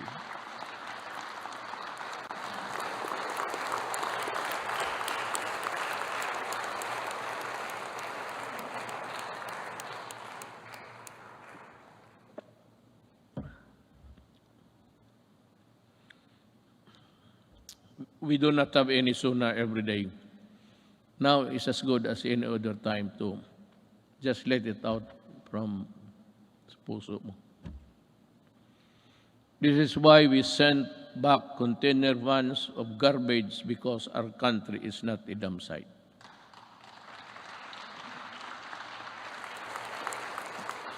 And the first country to do that, hindi ko alam kung bakit, ang Canada.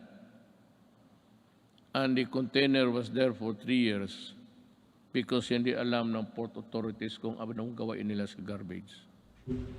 And I said, isauli mo. I want it done tomorrow. Those containers must be out of our country. Pag hindi, kayong lahat, all of you in custom, I'll fire you. That is a good ground for dismissing people for accepting the garbage. Kaya,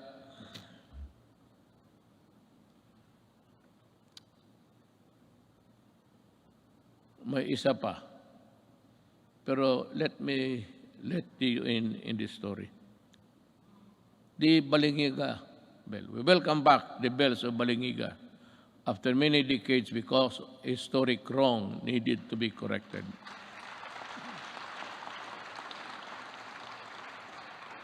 The deal was, I would say, I am in bad faith. Sigurado yan. I will admit it. But this is the real story. The Americans, former soldiers, war veterans, went to see me, I think it was in Aguinaldo, and some military men. And in no uncertain terms, they said that you have been invited by Trump to go to America. Have you decided to go there? I said, no. Why? Because I do not like the way that you are treating my country. Why? I said, for one, and there was the clamor now of Balingiga. You return the bells of Balingiga. So that's a war really sacred also to the soldiers. Then it is more sacred to us in addition to the religion, the Roman Catholic Filipino Church, the church. Sabi nila, why would to make a deal? Si Hogan, he is around. He's a CIA agent. Sabi niya, isauli namin, pupunta ka, because I said earlier in my presidency, there will never be a time that I will go to America. Itong mga media mahilag mag-udyok eh. Ganon, bakit ka hindi punta? O arte mo lang yan. Sabi ko, then you watch me. Gusto ninyong malaman. Sabi ko sa Amerika, yes, I might consider going to America. So well then. O sabi ko, work on it.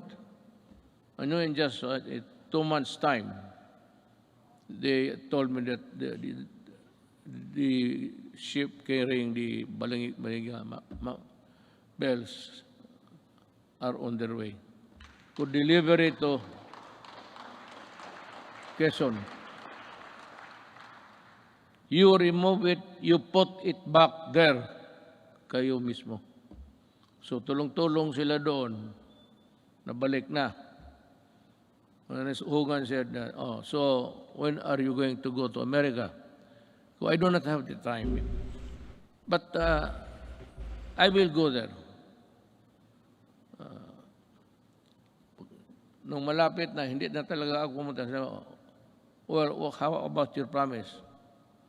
Well, I lost time to do it. I cannot do it now.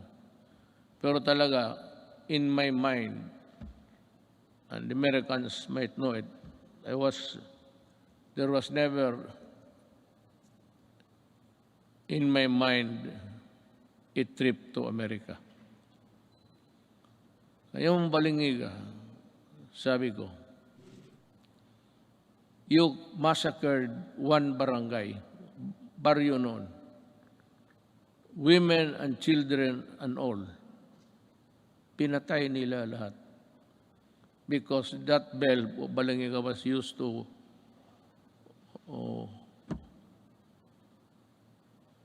call the people for prayers, ganon. Sa simbahan yun eh. So yung ginawa nila, every time it is used, the Americans knew that it has a great significance to the Filipinos, the Balangiga. After the massacre of one barangay, how many at the time we would never know. But it was said, isang baryo. No barangay ngayon, baryo noon yan eh. Barrio is an American word. The barrio. They also call the small places in Mexico barrio. The Americans borrowed it from the Spaniards, barrio. So sabi ko, blood, you really got it at the expense of the blood of Filipinos. Do not hurry me up. If I go to America, it will be in my own time. Pero actually, wala ako. I have not been to America for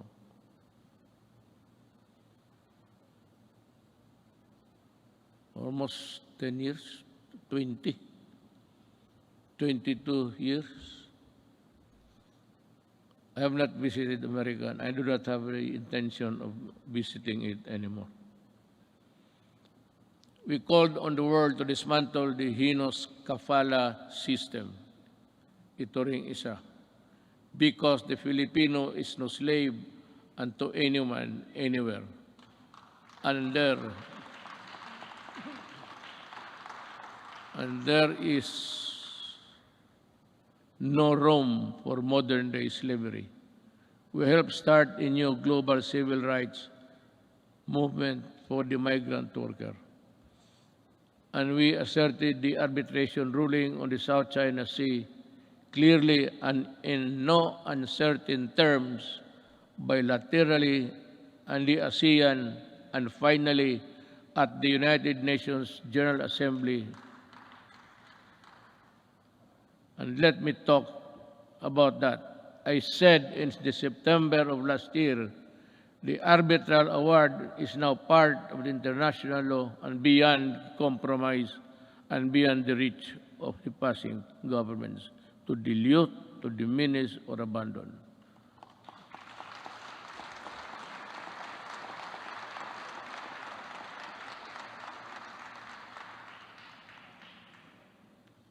That is the problem. We would like to just to everybody in the Middle East. I would like to tell them that not only Filipinos, but all human beings, the kafala has no place there because it's a setup for slavery. Either you correct it or we will ask our workers, Filipino workers, to go home. Sabi ko, bahala na. Kung mahirap lang kami dito, okay lang. We will try our very best to make up for what they have lost, what they will lose in the process. but we will never allow them to be slaves. But we need to do more with our partners. We continue scaling our maritime domain awareness, defense capabilities. Yet, we will not close our doors on diplomacy and the tongue, because that is how disputes are settled and never by force. Let me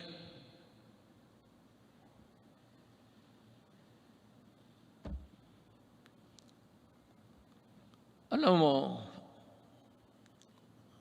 I respect the opinion. You should be aware by now of how I talk, especially on matters of crucial matters that involves the country. Ito bang arbitral ruling? I've said it I think in the later part of the speech. I said that what's your problem in the arbitral ruling? America and some Filipinos, brilliant Filipinos, I would say, keep on pushing for something which I really do not know. I have made a speech before the UN. Nakasump lang rin, nandito lang ako. Hindi ako pumunta doon. But in that speech, I laid down the bare, sabi ko, ng ating administrasyon. Ano pa ang gusto ninyo? What will I do with a document that is not bind China because they were never a part of that arbitration? There was really no arbitration at all because it was only the Philippine side was served. Well and good. But ito ngayon, that there is the arbitral ruling, you know, I do not want to insult these people pushing me for something more than what I can handle. At anong gusto nila makipagira? Do something. What do something? Do you want war against China? Well, I'll tell you, even on the coast beach of Palawan, before you can take off, the missile of China would be there in about 5 or 10 minutes. It would be a massacre if I go and fight a war now. We are not yet a competent and able enemy of the other side. So what I did was I was just being nice to them. But for some people to say that I was helped by China in being president, these idiots, really. I will never do that. Hindi na bali ako, hindi ma-presidente, hindi talaga gagawin yan. To be, what? Receiving money from China to buy votes? They say that they help. Maybe in some Chinese communities, the gossip going around was that support Duterte.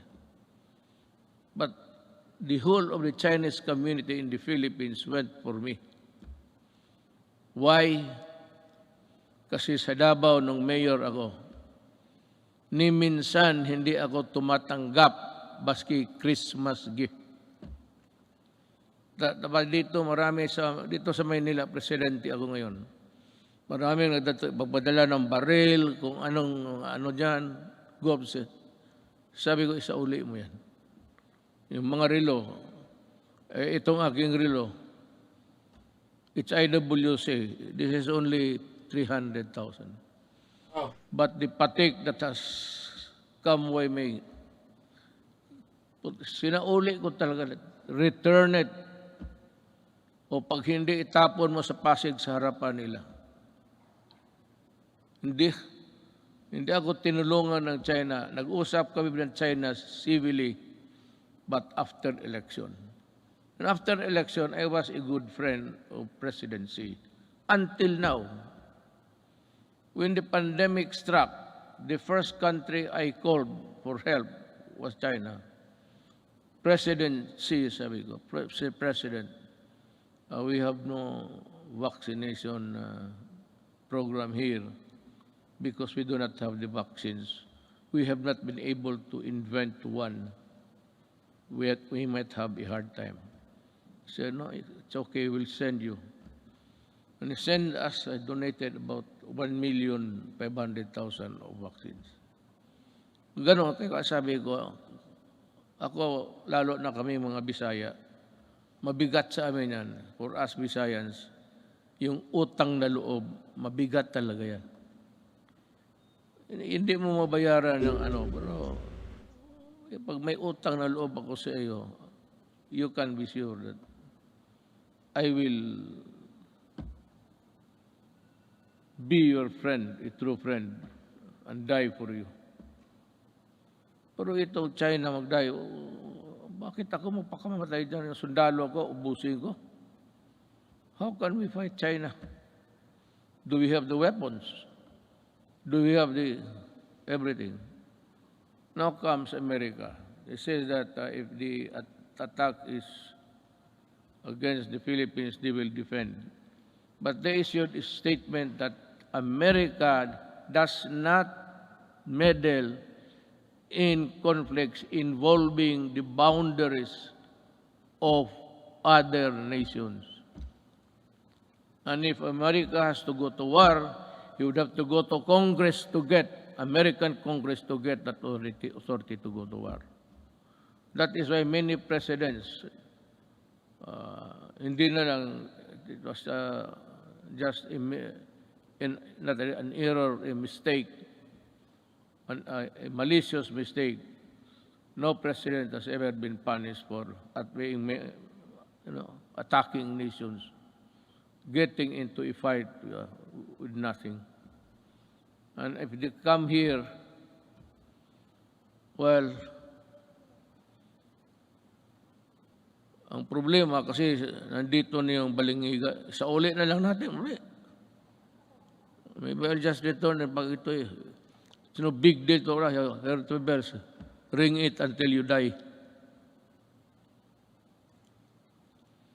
Fulfilling my promise to our coconut farmers and the Filipino people, my administration has worked with Congress to pass the Coconut Farmers and Industry Trust Fund Act.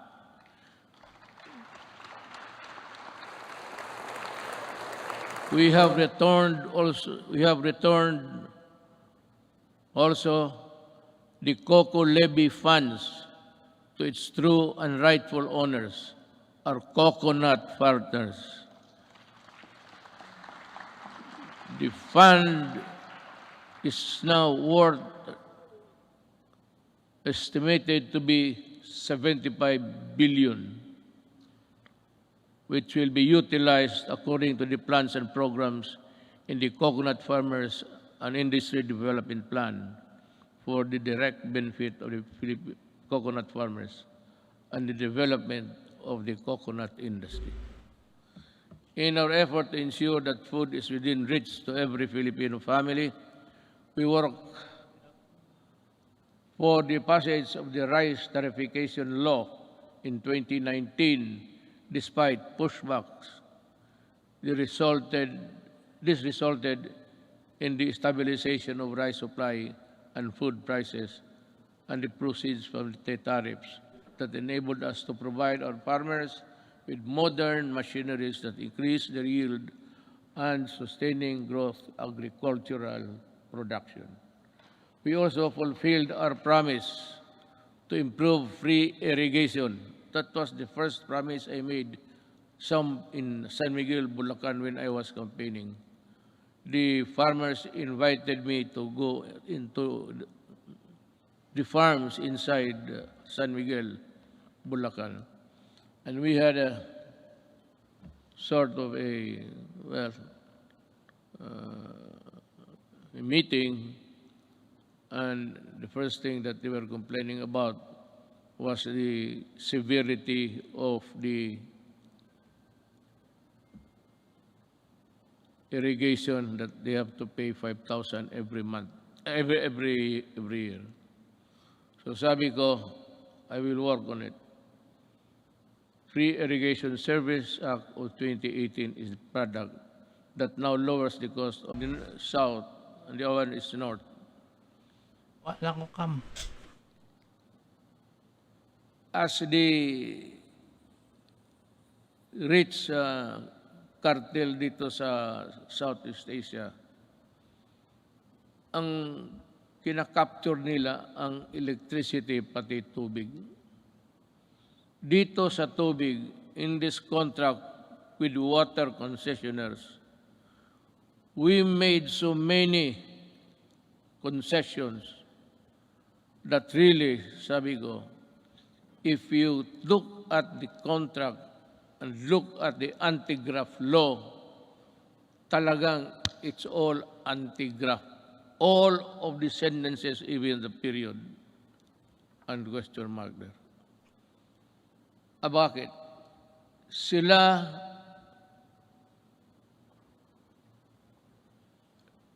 walang problema sa tax because the people, consumers, will pay the taxes for them. Sila kung malugi, sabi na, hindi nila kasalanan, and we can think of it through not of their own fault, sabi doon, bayaran natin sila malugi. We pay for the tax corporation nila. At sila ang mag-decide kung i-increase nila o i-decrease nila ang water prices. The regulators, itong mga regulators sa Pilipinas, walang magawa, and they acceded to the contract. It was really, I do not know how to put it. Kaya ako nag-pardon, di ba nagmura ako? Sabi ko, biro mo kung malugi sila, babayaran pa natin. Tayo ang corporate tax nila. Tayo ang magbayad. And it's a cartel that service concessionaires are part of the cartel of Malaysia and Indonesia, and they form part of that mother corporation.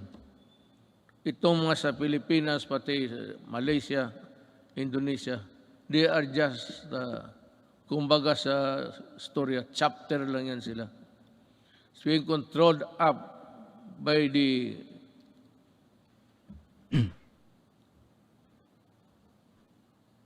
kaya sabi ko, wala ito. I told them, I told Dominguez, tell them that I am no longer honoring the contract. Meron pa doon, payment of itong tax, water treatment plant to be constructed in the Harrison Plaza site. Yun ang pinirmahan natin. So 1997 up to the present, or up to the month that I blew my top, nagbabayad, ewan ko kung ano nagbabayad, there's a, sa water bills ninyo, for enhancement of quality of water. Ang ibig sabihin, water treatment. And they were collecting since 1997. So until now, how much of the Filipinos' money are with them for nothing, not even for a song? Kaya ako, if there is something, hindi naman proud, but if there is something someday that my children will say, what have you done for my country? Sabihin ko, sila. Talagang inupakan ko sila. Sabi ko, ayaw ninyo? You do not want it? Well, okay. I will just confiscate your system and call the military to operate it. I will exercise the eminent domain and expropriate all of your assets here. Kasi gagawin ko.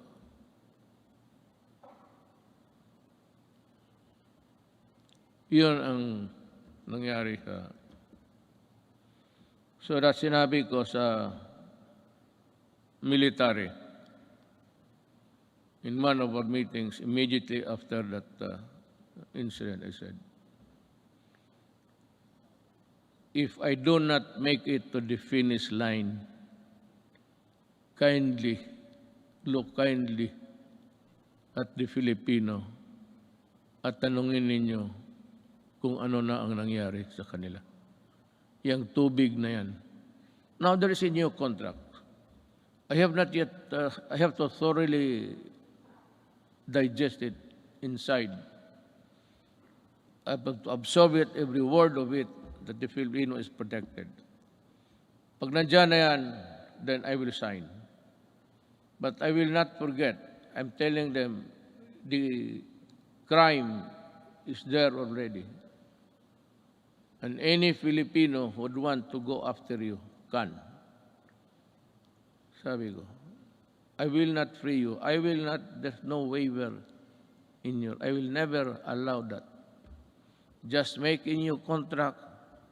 Just realize every day that I can call you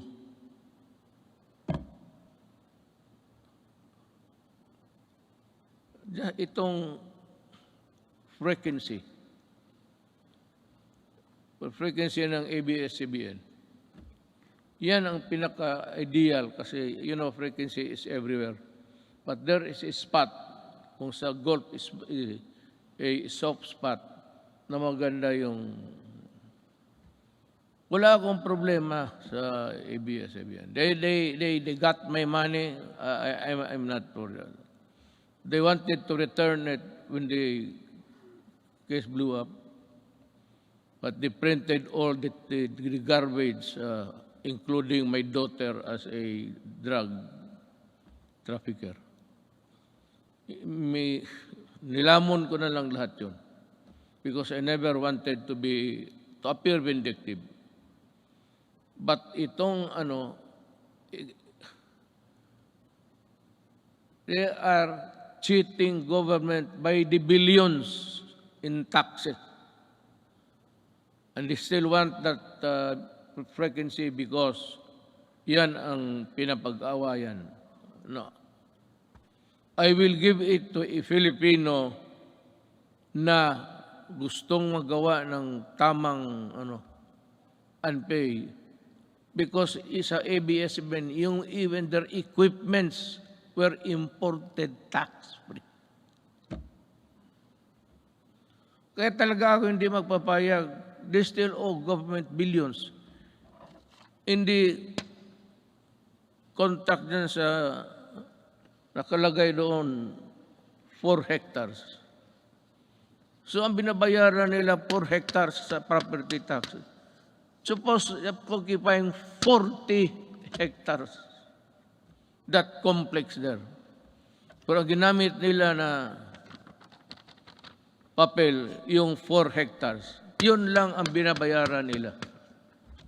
Kung hindi ba naman... Kaya ko sila inaway. Well, our micro, small, and medium enterprises, or MSMEs, constitute 99.6% of our country's businesses and are vital to economic activity, job creation, and poverty reduction. iparamdam natin ang ating malasakit sa maliliit na negosyante sa pamamagitan ng Pondo sa Pagbago at Pag-asenso Program since 2017. Meron na tayo. We have the program. The program has provided over 219,000 underprivileged microeconomic entrepreneurs with an alternative to the exploitive lending 5-6. Yan ang nakaano sa, you know what? Maybe I have to go to, if need be, I have to go to India. Yung 5-6 nila ng Turko, tinatawag ng Turko, kung maghiram ka sa kanila ng 10,000, pahiramin kanyang, hindi pera 10,000, 7,000 lang. And the others, mga refrigerator or things that you do not even need in the house. Bilhin mo sa kanila, sala set, lahat na. That is part of the money. You do not want the furnitures, the refrigerators, they won't give you the... Kaya ang Pilipino na buktot, alam mo buktot, naging hunchback na lang sa trabaho, ganun pa man.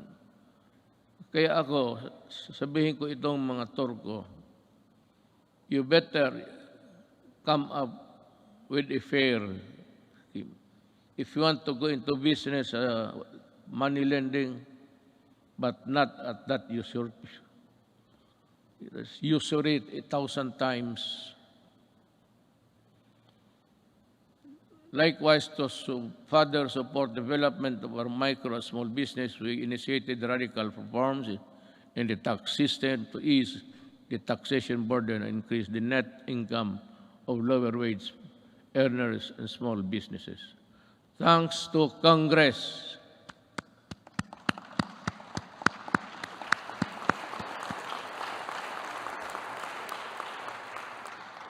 Yan, hindi pa ninyo alam, ha? Sabi ko lang, thanks to Congress and our revenue-generating agencies, our tax reform sustained our economic growth from the third quarter of 2016 to the fourth quarter of 2019, which made the Philippines one of the fastest-growing economies in Asia until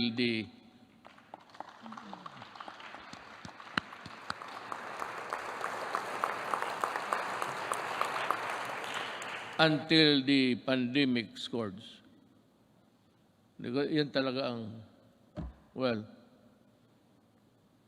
I don't know what's the plan of God. That is something which hit us right in the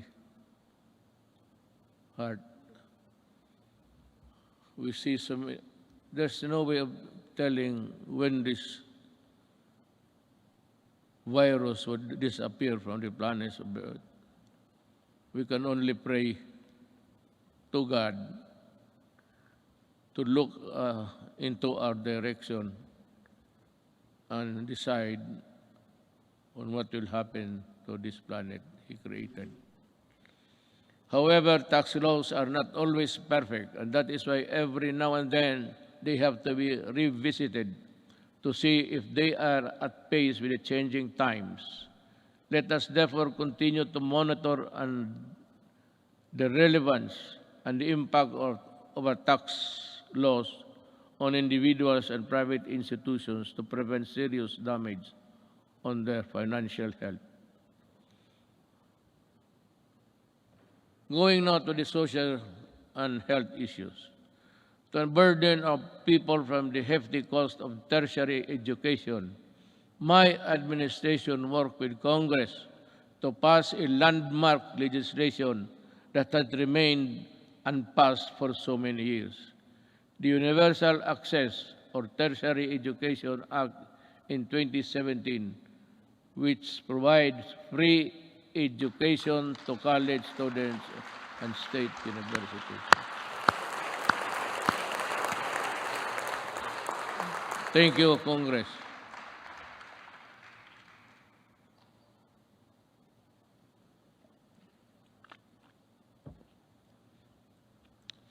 We also passed the Universal Health Care Act in 2019. And to supplement this, I also signed into law the Malasakit Centers Act in 2019.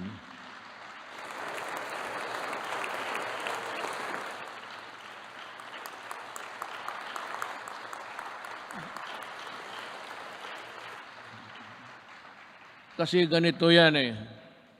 Pag ang pobreng Pilipino na sa ospital, magpunta pa siya doon sa kung saan makahingi ng tulong. So, ang ginawa, just like in Davao, ginawa namin, yung lahat na kailangan, yung internal revenue, kung nandyan, business permit, dyan na lang sa isang lugar, medisina, kunin nila. Dyan mismo sa hospital. Hindi na sila maglakad-lakad. And to me, that is one of the most, let me find the right word, a poignant act of Congress and of the Executive Department.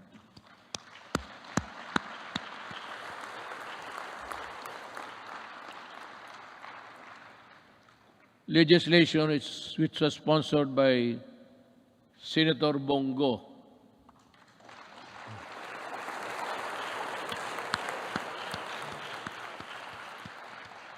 If you feel like standing up, you can, Senator.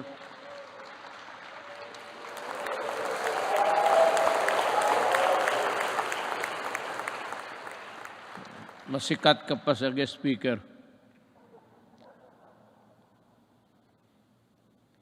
Unburden our peoples with the tedious process of going to various agencies and offices in order to avail assistance from government.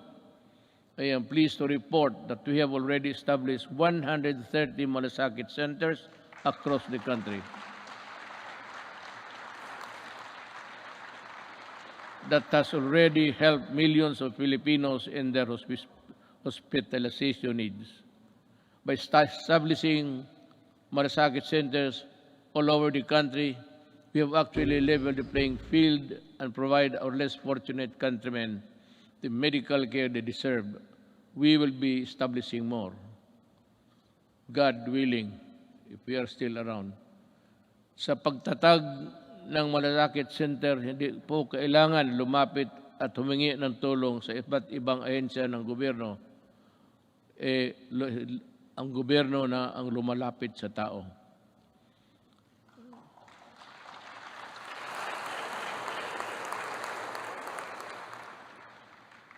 So, let us talk about COVID.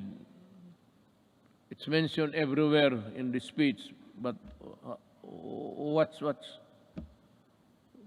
this goddamn virus is?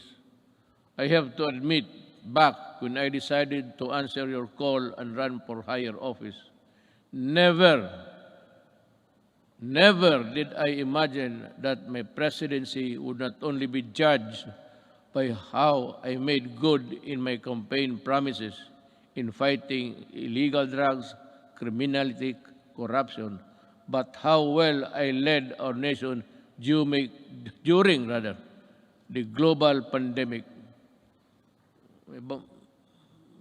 Hindi na ako makapronounce ng buti, baka mayroon na ako. May ambulansya ba dyan? Na. Mukhang iba na ang... Ayan na, si Hero. Kita nyo? I hope this is not a symptomatic. Prior to the pandemic, we recorded our lowest debt to GDP ratio since 1986, the highest revenue effort since 1997. The highest credit rating in the country's history, yung sa bangko. Because if your rating is high, it's easy to borrow at maliit lang ang interest. That is the dynamics of a rating by fits and poor, mga ganon. So, and the lowest rates of unemployment and underemployment and poverty. Well, it's still there. It is beyond dispute that our economic governance fundamentals were robust when COVID-19 hit us. I am sure that much can be said about the way we took on the daunting challenge of preserving lives while sustaining our momentum towards the developmental, dito na lang ako,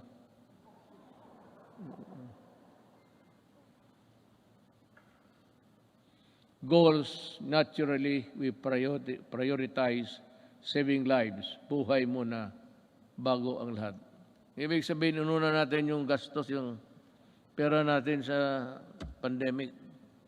Kinuha ng lahat ng mga budget. Si Dominguez yan. Yun ang ginamit ninyo sa Bayanihan 1 and 2. Doon natin kinuha yung pera. We move quickly to safeguard the well-being of every Filipino through preventive and responsive health and safety measures and broad inclusive social amelioration programs, or SAP. Thanks to the support of Congress, we launched the most extensive social protection program in our country's history with the Bayanihan passage of Bayanihan 1 and Bayanihan 2.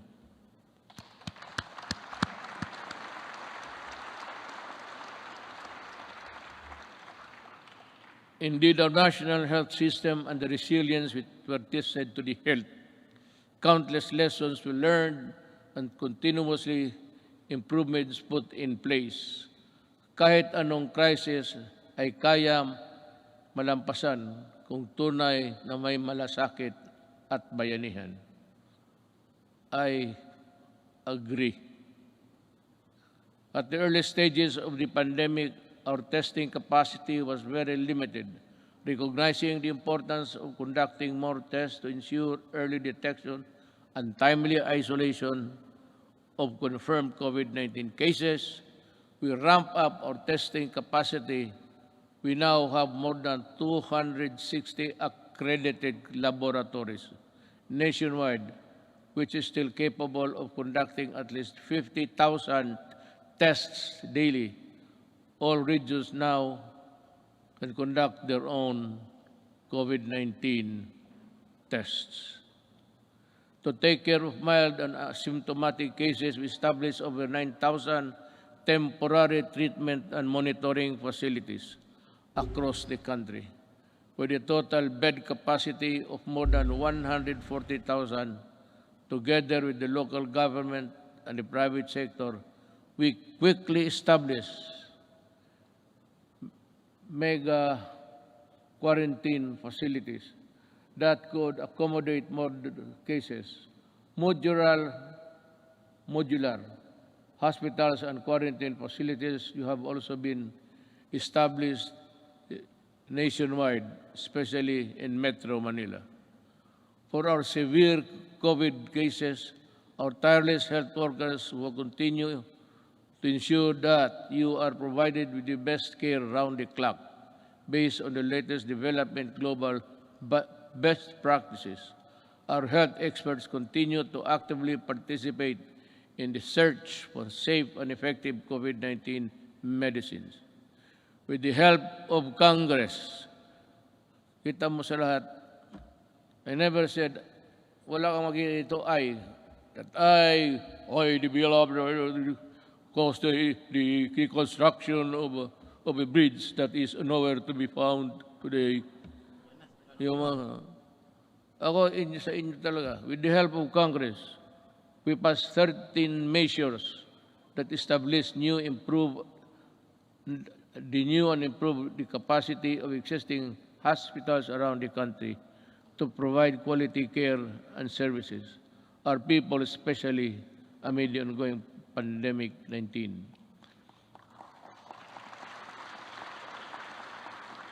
These include establishing new medical facilities in Mandaluyong City, Bacolod, and Davao Occidental, increasing bed capacities to existing health facilities.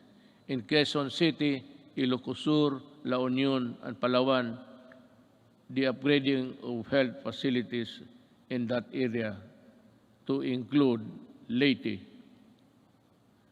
Currently, we have received over 30 million doses of COVID-19 vaccines. We expect to at least receive 36 million vaccines this month, and in August, we have inoculated more than 7 million Filipinos which have received the first dose, at least 17 million. Well, I think the landscape, the health landscape of the country continues to improve as we, with the continuous approval of COVID-19 vaccines, we are ready to boost further our daily vaccination rate. And I also encourage our local government units to hasten their rollout and strengthen their inoculation program. San Juan City, for one, have vaccinated 70% of their population in a month's time. Saludo ako sa inyo at kay Mayor Zamora. We cannot continue living in the shadow of this potent enemy, especially now that science and medicine has proven that it is possible to live, if not entirely defeat this virus.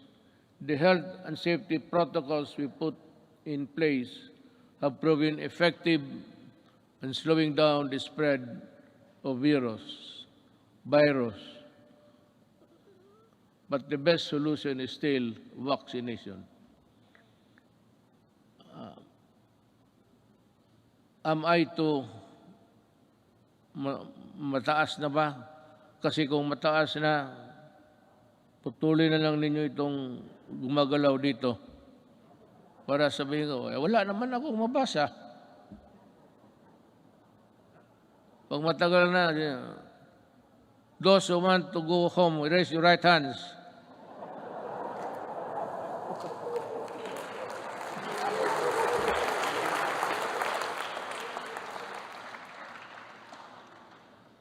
Pati si Monsignor, magkagtaas niya kamay niya. That is why I implore our countrymen who are now in the list of sectors to be inoculated to get vaccinated now. And to those who received their first doses, please return for your second shot. I also ask for patience for those who are next in line to receive vaccine. More and more COVID-19 vaccines are arriving each week, and you will soon have your turn. Corollary to this, it is high time that clear and precise uniform protocol and guidelines are issued in anticipation of the vaccination of more Filipinos and the steady reopening of our society. Pagpasensya ninyo ako, I beg your kind indulgence. But I have to talk about something which would affect us all. It seems that this government is too far away from the people. Yung serbisyo talaga na totoo. Nung isang araw nakita ko, I don't have to know what place was that. Ang mga tao nakapila, and they said that they were there at 4 o'clock. Lumalakas yung ulan, sa payong lang sila.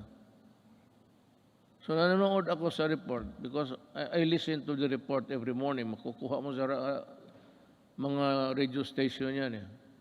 So I was having breakfast. I was listening to their TV. At nakita ko yung mga tao nakapila doon, malakas ang ulan. Sabi ko,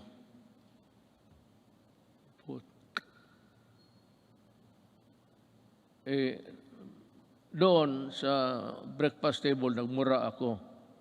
Pero dito, good boy man ako kay may mga religious dyan. Baka I just call on the National Task Force Against COVID-19 to see to it that this happens. The protection. We have spent enormous amounts of resources to build our capacities to overcome this pandemic.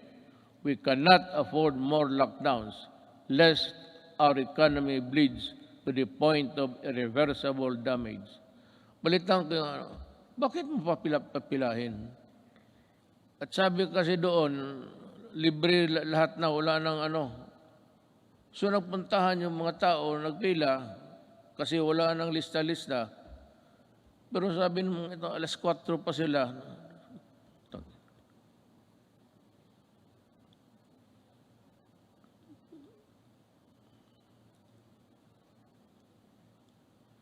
Hindi lang ako pwedeng alam mo, sa totoo lang, hindi naman ako nagyayabang.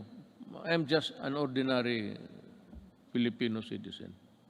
Just like you, I get hurt when people are nearly almost brutalized. Bakit hindi ka magkuha? It's rain time. Malakas ang monsoon, southwest monsoon, dumadaan talaga sa Pilipinas. Gamitin mo utak mo. You should look for a gym. At bigyan mo lahat ng tao ng number. Hanggang dito lang po. Hanggang dito lang tayo. Balik kayo. Itong bukas, from 15 to 20, kayo na naman bukas. Bigyan mo lang card. Prepare a card where you can, the marshal will go around the queuing na bakit mo, hindi ko maintindihan, this media, hindi ko maintindihan bakit gawain mo yan sa Pilipino. Yan ang tinatanong ko. Why do you have to do it to the Filipino? You can always, maghanap ka ng, there's always a gymnasium. Mga eskwelahan, walang klase ngayon. Bakit hindi mo gamitin doon? Bakit ka magkakanap ng isang tarantado?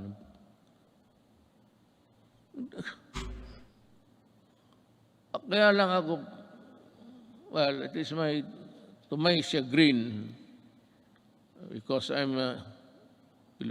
gusto kong lumabas. Itong PSG lang na ito ang,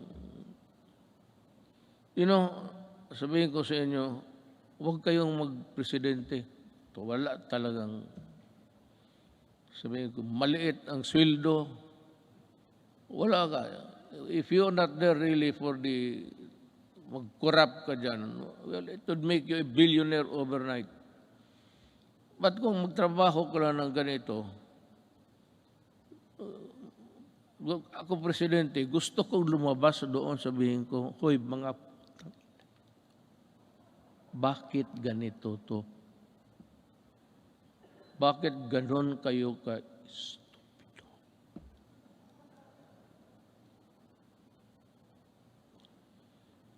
The Filipino does not deserve it. Even if they are not paying taxes.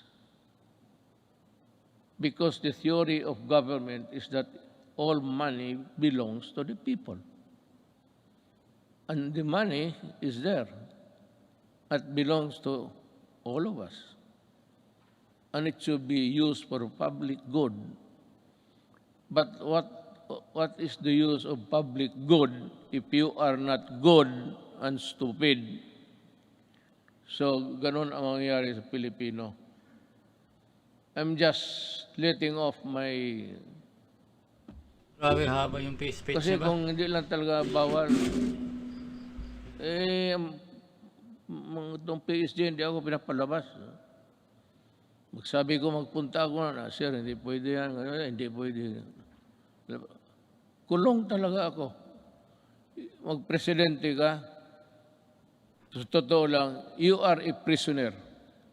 You are brought here, kunwari ka pa, di chopper ka, di gwardya, patos uwi ka doon sa bahay mo, tapos hindi ka na makalabas. Priso ka talaga. Tawagin mo ng security, yung gusto kong pumunta, sir, pasensya na. Tapos paggalitan mo, sabihin mo, sir, ay, ang authority namin does not come from you, it comes from ilo.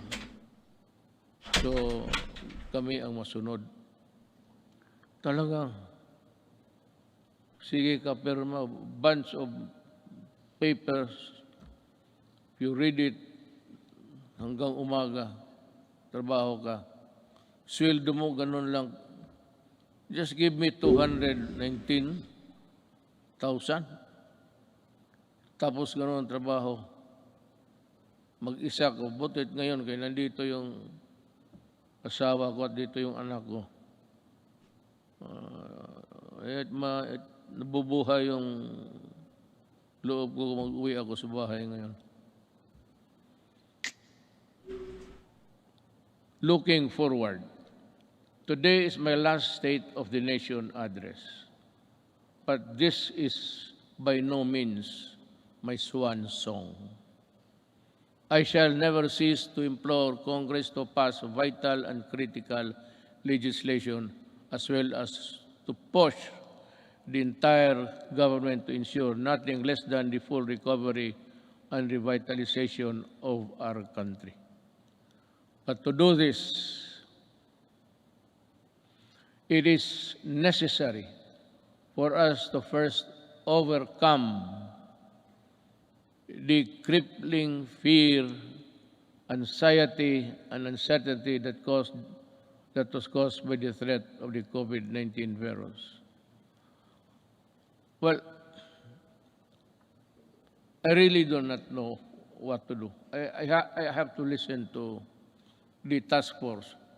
This is a group of people volunteering to be a collective advisor or that would give you the advice collectively, if we put it that way, na sila ang magsabi. And we're just waiting for the word. I am referring to COVID-D, Delta.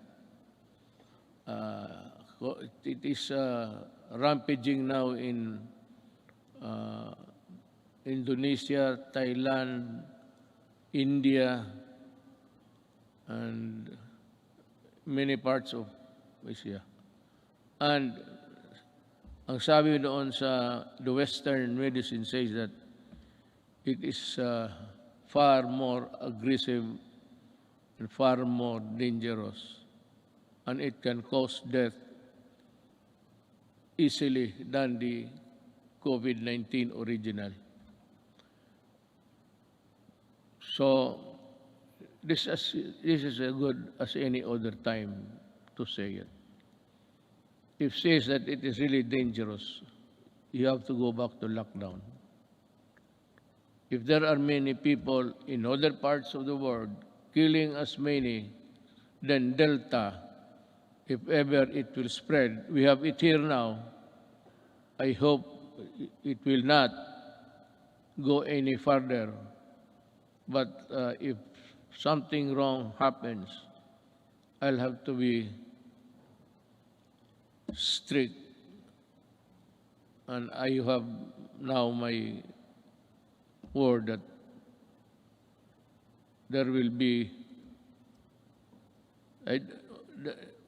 just like what happened in the early days. Kung ganun ang COVID-D, saan tayo pupunta? And if it requires a new vaccine, we do not have it yet. I don't know what, maybe we'll just have to pray for salvation. Sabihin natin, Diyos, we have done everything, but this time we are really put hard on on these things that happen. Rest assured, we will exert every effort to ensure the lost livelihood of our affected countrymen. I have recently signed an executive order creating a task force that will shepherd the country's national recovery employment recovery strategy. The task force recently partnered with the Employers Federation of the Philippines to implement the reforms Rebound and Recover program that, that aims to vaccinate qualified workers to fill in more than 1 million jobs. These jobs will be created by business association in the fields of construction, information, technology, POP, and electronic to our business association. Thank you for joining in our effort to bring back lost income opportunities for our workforce. Another important component of our employment recovery strategy is the retooling of our workers to prepare them to better job opportunities. Since the start of the community quarantine, over 1.5 million availed of the TESDA's free online training program. I am directing the National Employment Recovery Strategy Task Force, particularly TESDA, to ensure the upskilling of our workers and increase their employability. I expect the task force to work double time, not only to recoup job losses, but more importantly, to rehabilitate the economy and help our hardest hit sectors. Through COVID-19 assistance to start enterprises or CARES program, we released 988 million pesos worth of loans to over 14,000 enterprises. Bayanihan 1 and Bayanihan 2 released 2.9 billion pesos worth of loans to over 12,000 enterprises, including our displaced OFW enterprises in the tourism sector, to help them start or sustain their business amid the pandemic.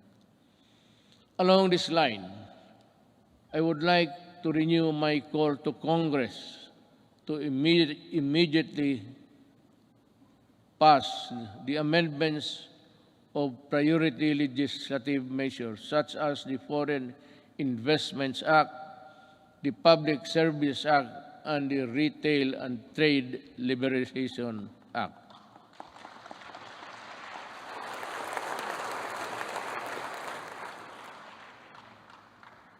Your applause went well ahead of its realization. You have to work on this, guys, and well, I'm sure that we can have a respite of this contagion in your own little way. Finally, I would like to reiterate my call for Congress again to pass legislation to establish a single agency that shall focus on and respond quickly to the needs and concerns of our OFWs.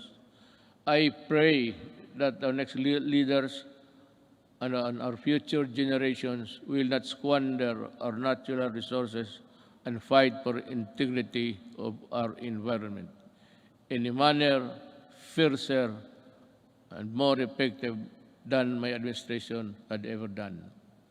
The pandemic has taken so much from us as a nation, but like other adversities that tested us time and again, it can never take our courage and resilience and the spirit of Bayanihan 1, rather Bayanihan, and the value of the malasakit are now indelible in us Filipinos. We shall use these gifts to forge ahead towards a better normal. As we come to a point where the risk of COVID-19 transmission to a certain extent, be managed, and I'm hopeful that we shall be united in forging ahead towards bringing the country back to its robust growth path. Let me end by adding this particular statements. We are on learning, education, and learning. Despite our inability to conduct face-to-face classes during this pandemic, we remain determined to deliver quality and accessible education to all. Creation of the basic educational learning plan. Community plan enabled uninterrupted learning to students in the basic sector while ensuring the teachers' health and safety and well-being. While the pandemic has demonstrated readiness, resourcefulness, and capability of government to serve the Filipino people through the use of ICT and digital services, it has also shown its inherent deficiencies and weaknesses, as such that I ask Congress to pass an e-governance act that will set up transition of government processes to digital age. I'd like to add something on the protection of our overseas Filipinos. I also ask Congress to pass a law creating the Department of Migrant Workers and Overseas Filipinos. Kailangan po ito because they are suffering they suffered not only yesterday but they are still suffering now with so many inadequacies in both our government response and including the monetary assistance. To ensure that there is a department that is solely focused on addressing the needs and taking care of the welfare of our countrymen abroad. Before I end, let me also touch on the environmental protection. It has also been 13 years since the Supreme Court to Mandamos ordered the rehabilitation of Manila Bay. Unfortunately, no immediate substantial action to comply with the Supreme Court's order was undertaken until 2019, when this administration started its long overdue rehabilitation. As of May 2019, all illegally operating open dump sites surrounding Manila Bay has been shut down, while 151 out of 187 LGUs surrounding the bay have now access to sanitary landfill. Establishments have been forced to comply with environmental laws and ordinances, while those who did not have been closed. As a result, pollutants have been slightly reduced, coliform levels also reduced to its barest maximum, are now in its longest levels in years, if not decades. I urge the DENR to sustain the efforts to continue working with our LGUs to restore Manila Bay to its former glory.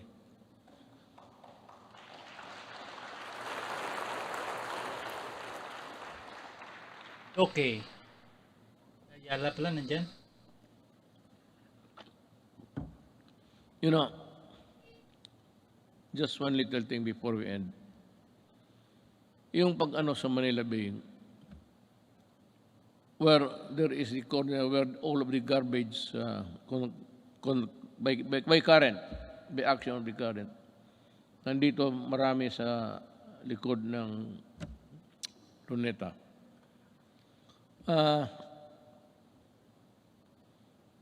Ginawa natin yan at nilagay tayo itong yung puting basto na which is uh, scattered into small pieces.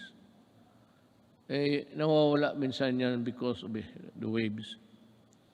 So every now and then, we still have to replenish because we cannot change the nature of our shores. That is how it is. It is not a permanent fixture there, doliform. It is there from the mountains, and we break it down and bring it to the sea. But that would occupy that place, irrespective of there is a high tide or low tide. Nakakatulong yan. At nawawala yan. And the only way to do it is to replenish it until we can think of a good alternative of how we can process the whole thing back to its normalcy. If there was really normalcy at the time or at any other time in the past. On the resilience, again, dinagdag ko na lang ito. So time is good, and at any other time again to ask you. In line with this, we hope to pursue the creation of public entities dedicated to managing emerging and re-emerging diseases. I thus fervently ask Congress to enact a law creating the Center for Disease Prevention and Control and the Virology and Vaccine Institute of the Philippines. We must have them. Tagal na yan. Maski gaano natin kahirap, however poor we are, I think that the Filipinos, given the proper support and the things, the equipment that they have to use, we can, I am sure that the Filipino brain can also process or make vaccines in the future.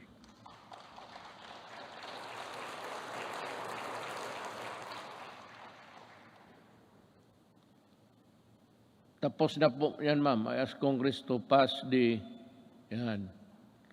Disaster Resilience Act that will create the Department of Disaster Resilience. Let us also, pagkatapos ito, ma'am, ikaw yung unang tao na mag-congratulate sa akin, ha? Kaya ako nagka-utal-utal dito dahil sa iyo. Let us also pass the law implementing the Fire Protection Modernization Program to bolster the readiness of our firefighters and ensure their ability to respond to fires and disasters. Related to this, importante ang trabaho ng bombero, maniwala kayo. They must also be there during a disaster happening. Let us also push for the mandatory establishment of education centers in every city, province, and municipality throughout the country, which shall provide the basic needs and assistance to all evacuees during times of emergency. Now, there is now the conclusion. Yes, ay, salamat. Potsang Duterte ito. Pucha talaga. The lights go out for this administration 11 months from now. The work that we started and expected to finish within constitutional time frame of 6 years has been told. Much was hoped for, but we need not despair. Desperation is a feeling alien to the resilient Filipino. A peaceful and prosperous Philippines is no longer a distant dream, but one that is within our grasp. If our future Filipinos would also do it. If they would continue and would seize the opportunity to work together, malaki ang papasalamat ng mga kababayan natin, lalo na silang sinasabi na mas panatag ang loob nila ngayon. Hindi na nababahala ang mga magulang na lumalabas ang mga anak nila naglalakad sa gabi.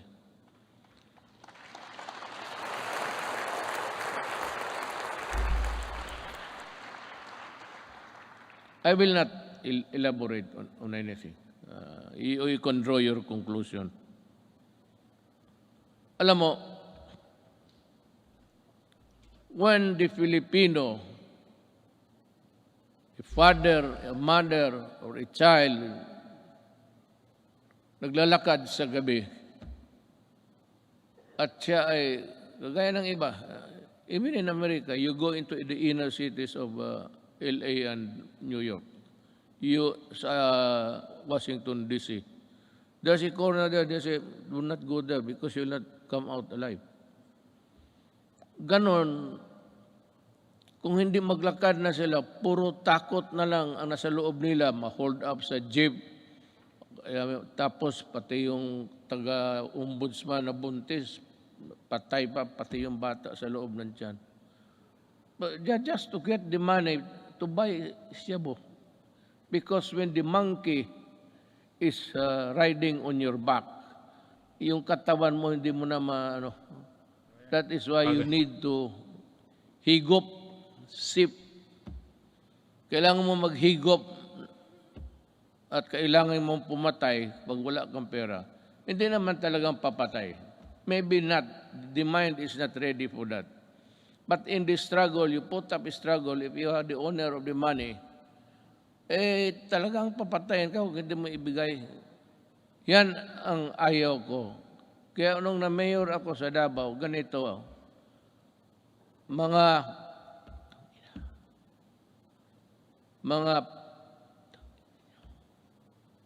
umalis kayo sa daan. Yung daan, yung public transportation is for public good. Huwag mo silang takutin na magkanto pag-uwi. Nandyan, nagiinom man sa... Yan ang hilig ng Pilipino. Mag-inuman. Hindi mo malaman ang mga nag-uwi na babae, they have to take another route that would be longer because nandyan mga standby. So the streets are unsafe. Ino-hold up, pinapatay. Sabi ko doon sa Davao na lang, wag na lang ako dito sa Maynila. Hindi naman talaga ako nakikialam dito. Pero alam nila, alam ng pulis kung ano ang gusto ko. Magprangkahan tayo. Sabi ko sa pulis, isaulit mo yan. The roads, the highways are for law-abiding citizens of this country. Yung mga kriminal, yung mga, the dregs of society, wag ninyong gamitin yung mga daan, hindi para sa inyo yan. And I will see to it that you are not there. Be sure that when I pass by, I do not see you. Because if I see you, I will dance with you. Isauli ko. Kaya ngayon, medyo, hindi naman talaga, but yung mga sales girl, mga shopping center, panatag na ang loob nila. At least, chances of being mugged, murdered, and raped. Yan ang ayaw ko. Pag malayo, nakahigop na, kunin yung pera, hilain doon sa medyo maliit na mga grassy portion and rape. At papatayin. Yan ang hindi ko matanggap. Just like yung Pilipino sa Wikwing. I may be just a little bit crazier than the others. But that is what I am. ayaw ko yung, lalo na magsyabo ka, tapos magpasyal ka kung ano, wala kang makuhang pera, aakyat ka ng bahay. Just like that bank teller. It was raining so hard, just like the rains that we had experienced. It was pouring almost cats and nails. Ang lakas talaga ng bagsak ng ulan. She went home to knock the door and pump the door loud. But ang parents nilang matanda niyang parents, hindi nakarinig. So anong ginawa nitong mga sa construction workers? Because diyan nga ako galit sa dugay. Nabibili nila mura. So it's 200, 300. Susuyupin nila. At pag nakasuyop ng druga, Yan na. yan, maghanap ng alkohol yan. Sigurado yan. Pag tama ng alcohol, pati yung ng druga, it shrinks the brain. Yung babae, she was just picked up and brought to the construction site near the house. Tapos, ni-rape doon, pinatay, sinunog pa. Oh, yan ang hindi ko talaga maintindihan. I cannot recall yung bata na 3-year-old rapin mo. Ang problema nito, ang nakikita nila, ang patay ng mga kriminal. Well, how about the victims on the other side? Bakit hindi ninyo tignan and see what these criminals have done to our children, to our wives and daughters? May listahan kayo. Ang listahan ninyo doon sa namatay, hindi ba kayo maligaya niya, wala ng kriminal? Pero pag tinre mo dito, ilan ang patay na inosente, pati pulis ko at sundalo na mamatay dyan. Baka akala ninyo kriminal lang. So that is my lamentations, and I just want you to hear. In my 5 years in office, we made real change in governance to the reforms we pursued. However, for this governance Yan na. must be sustained and broadened. We need to make, I'm just getting my ear. Naghihingal ako. Baka Nako, tapos ka makubit ka baka dyan. dito ako mamatay pagka-presidente. Iba na ang pitik ng ano ko ngayon. Ng kasing-kasing ko. Kasing-kasing esposo. To make every public servant responsive to the needs of the people and enjoin every Filipino to assert the right to demand malasakit from their leaders until everyone lives with dignity, well-fed, educated, healthy, secure, disciplined, and empowered to contribute to the national development. I will not forever be president. But ang kulang sa Pilipino is assertiveness. Pag mayroon kayong transaction at hingian kayo, ang sabi ko sa inyo, ito ang payo ko. Murahin mo, sabihin mo, nagtatrabaho kayo at kami dito. We are following papers and you are sitting on your ass on it. Kaya dito sabi ko, makinig kayo lahat ng Pilipino, total last Sona ko ito.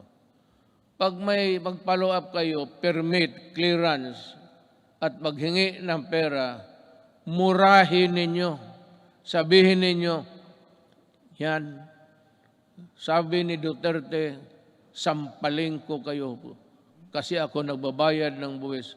Bakit ginaganito ninyo? Anto di mga Pilipino, hindi naman lahat, tayong magtatrabaho sa gobyerno. You know, I mean, it takes you 1 month to process a paper. Takes you, patos pabalik-balik yung tao. Pag ang tao bumabalik, 2, 1, 3, then there is corruption there. Murahin mo at kung maari, pahiramin kita ng pangkulam para kulamin mo. Ganun talaga. I'm just warning everybody. There's still 1 year to go. In about 3 days, lagyan mo ng papel, bumalik ka dito at this hour on Thursday. At pag gano'n, pakita mo yung papel, hanapin yung papel ibigay. Yan ang gamitin ninyo. For all the local governments also. In my cabinet, it's 30 days. Walang extension. All. Sabi ko, reduce the signing authority from 6, 7 to only 1 or 2. Hindi naman kailangan hindi kailangan magpirma lahat ng empleyado dyan.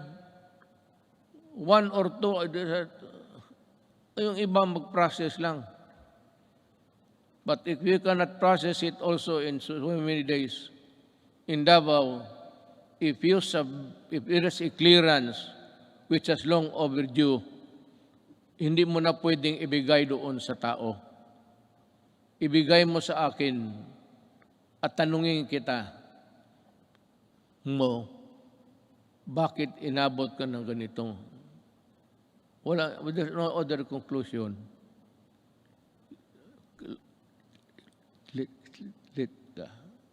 Corruption. Kagaya, what is true in Davao is true for the entire Philippines. Mabutit na rin yan, nakapagsalita ako ng freely with you. Total, last ko naman itong Sona. Mabuti ang malaman ng tao na ganon ang ginagawa nila. It's not there. Hindi man nila nalagay ang mga ganon na wala mang mura dyan. Be careful. This is... We need to fight and subdue narrow vested interests and ensure that our gains will benefit to the greater number of Filipinos, especially those who have the least in life. We have laid down the groundwork and are continuing to push for landmark reforms and key accomplishments to the last day of my term. I have full confidence that the Filipino spirit, pati ako nagmamadali na. Naihi na, kanina pa eh. Siyempre, ka ba nung 3 oras ka na dyan? Si Doki, ganun din daw. It's a natural human biology, so what's the big deal? Bakit kayo magpakpak kung napaihi na ako? Sa bagay, alam ko rin, nahiya kayo magtindig. Puno ang pila nito pagdating sa CR maya. I have full confidence that the Filipino spirit will persevere and triumph together. May speech mo, walang kwenta. And together, let us rise as a nation. Thank you. Wala. Dapat kasi pinili nila yung speech na may mga pakinabang, parang wala naman eh. Di ba? Yung mga bagay na gusto natin marinig, wala. Walang solusyon sa COVID. Puro recap yung ginagawa ni Mr. President. No? Di ba? Wala tayong nakuha. Sayang. Yung solusyon sa COVID, hindi na nabanggit. Yung gamot, wala silang sinabi kung anong kayang ibigay. Wala talaga sa akin, Arnel. Parang ano siya, parang nawala yung gana ko sa ano eh. Wala tayong nakuhang ano natin, yung parang nangyari, yung last year na Sona niya, parang binalik niya na lang. Tapos dinagdagan niya lang ng konti itong pandemya. Sabagay, nasa pandemya din naman. Kaso inulit-ulit niya pa yung speech niya. Alam naman natin na sinabi niya na nakarang taon, dapat nag-focus siya kung anong i-recover, anong gagawin niya patungkol dito sa COVID sa On the nanatira. part of the Senate, the joint session is hereby adjourned. On the part of the House of Representatives, the joint session is hereby adjourned.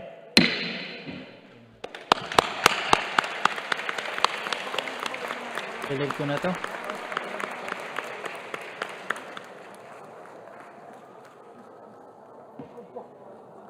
Patient, Mayor.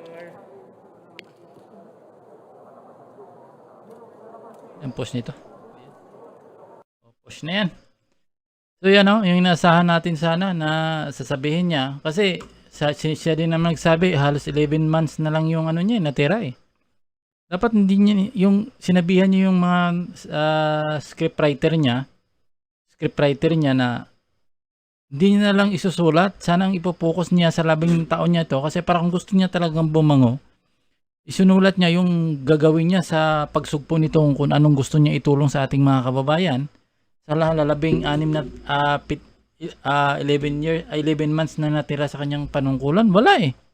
Wala siyang nasabi na anong gagawin natin sa COVID. Ganito, wala. Nakakadismaya. Pero tingnan mo, marami pa ring natutuba ng mga DDS. Ang ayoko lang sa DDS, parang alam nilang, tingnan mo mga comment, nakita nyo. Wala silang logic, kumbaga, wala silang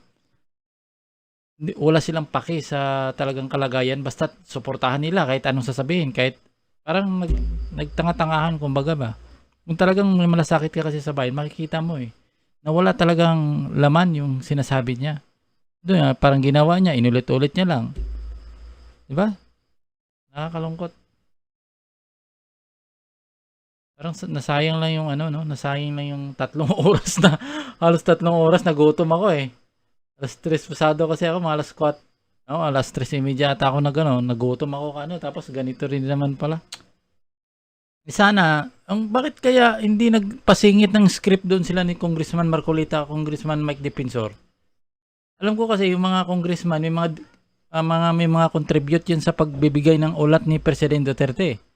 Tapos ipapinalas yan sa Malacanang kung sinong scriptwriter niya dyan. Nakakasayang yung inasahan nating ivermectin, wala din. Yung inasahan natin na solusyon niya na kung paano nila haharapin itong COVID na ito, wala din naman. Inulit-ulit niya lang. Ang ginawa niya, nagdamdam na lang siya. Yung pinakalas huli niya, nagdamdam siya dahil itong ICC nga. Yun na lang, inulit-ulit niya. Nakakalungkot. Yun, dapat mas pabor pa ako kay Gwen Garcia. Mas okay pa yun eh. Kasi may paninindigan siya. Alam kasi ang isang tao kagaya kay Governor Gwen napakaganda kung mamumuno kasi nag-iisip ng tama eh. Hindi siya yung sunod doon sa mga nasa likod niya. 'Di ba? Si Governor Gwen kinontra yung IATF. Yun ang mga leader na maganda. O yung alam mong tama, ipatupad mo. Huwag kang makinig doon sa may sarili ka naman, 'di ba? Yung nakakaano lang. So hanggang diyan na lang mga kabanat. Maraming salamat sa nagko-comment, lalo din doon kay Arnel Paclob, tsaka kay yung bagong si Ensign 1, yung isa pa to kanina, si Jacob. So maraming salamat. So yan, kain muna tayo. Walang nagutom talaga ako. Grabe, ang tagal ng ni President Duterte. So doon sa ABS-CBN, binanatan niya rin. Diba? Ang realidad doon, wala naman siyang ginawa. Diba? Wala din naman siyang ginawa kasi inaasahan sana ni Congressman Marcolita doon na magsampa sila ng kaso sa ABS-CBN para makulikta na o mahabol na sa mga bayarin. Wala namang ginawa. Kaya na inis din si Congressman Marcolita eh. Isa pa yung bilas ko, yung bill ni Congressman Marcolita patungkol sa titulo ng lupa, patila iniipit. Yung bill sa Meralco, Dinggin, iniipit. So nakita mo na sila din nagbubulahan dyan. Wala tayong magawa dyan dahil puro king coin na sa namumuno. So yan, maraming salamat. Kasi kita-kits tayo mamaya kasi yung video ni Congressman Atienza, kukunin ko mamaya. Kasi nag-live yun bago mag-Sona ni President Duterte. So mamaya abangan nyo, medyo makakain muna tayo para hindi tayo ma-ulcer.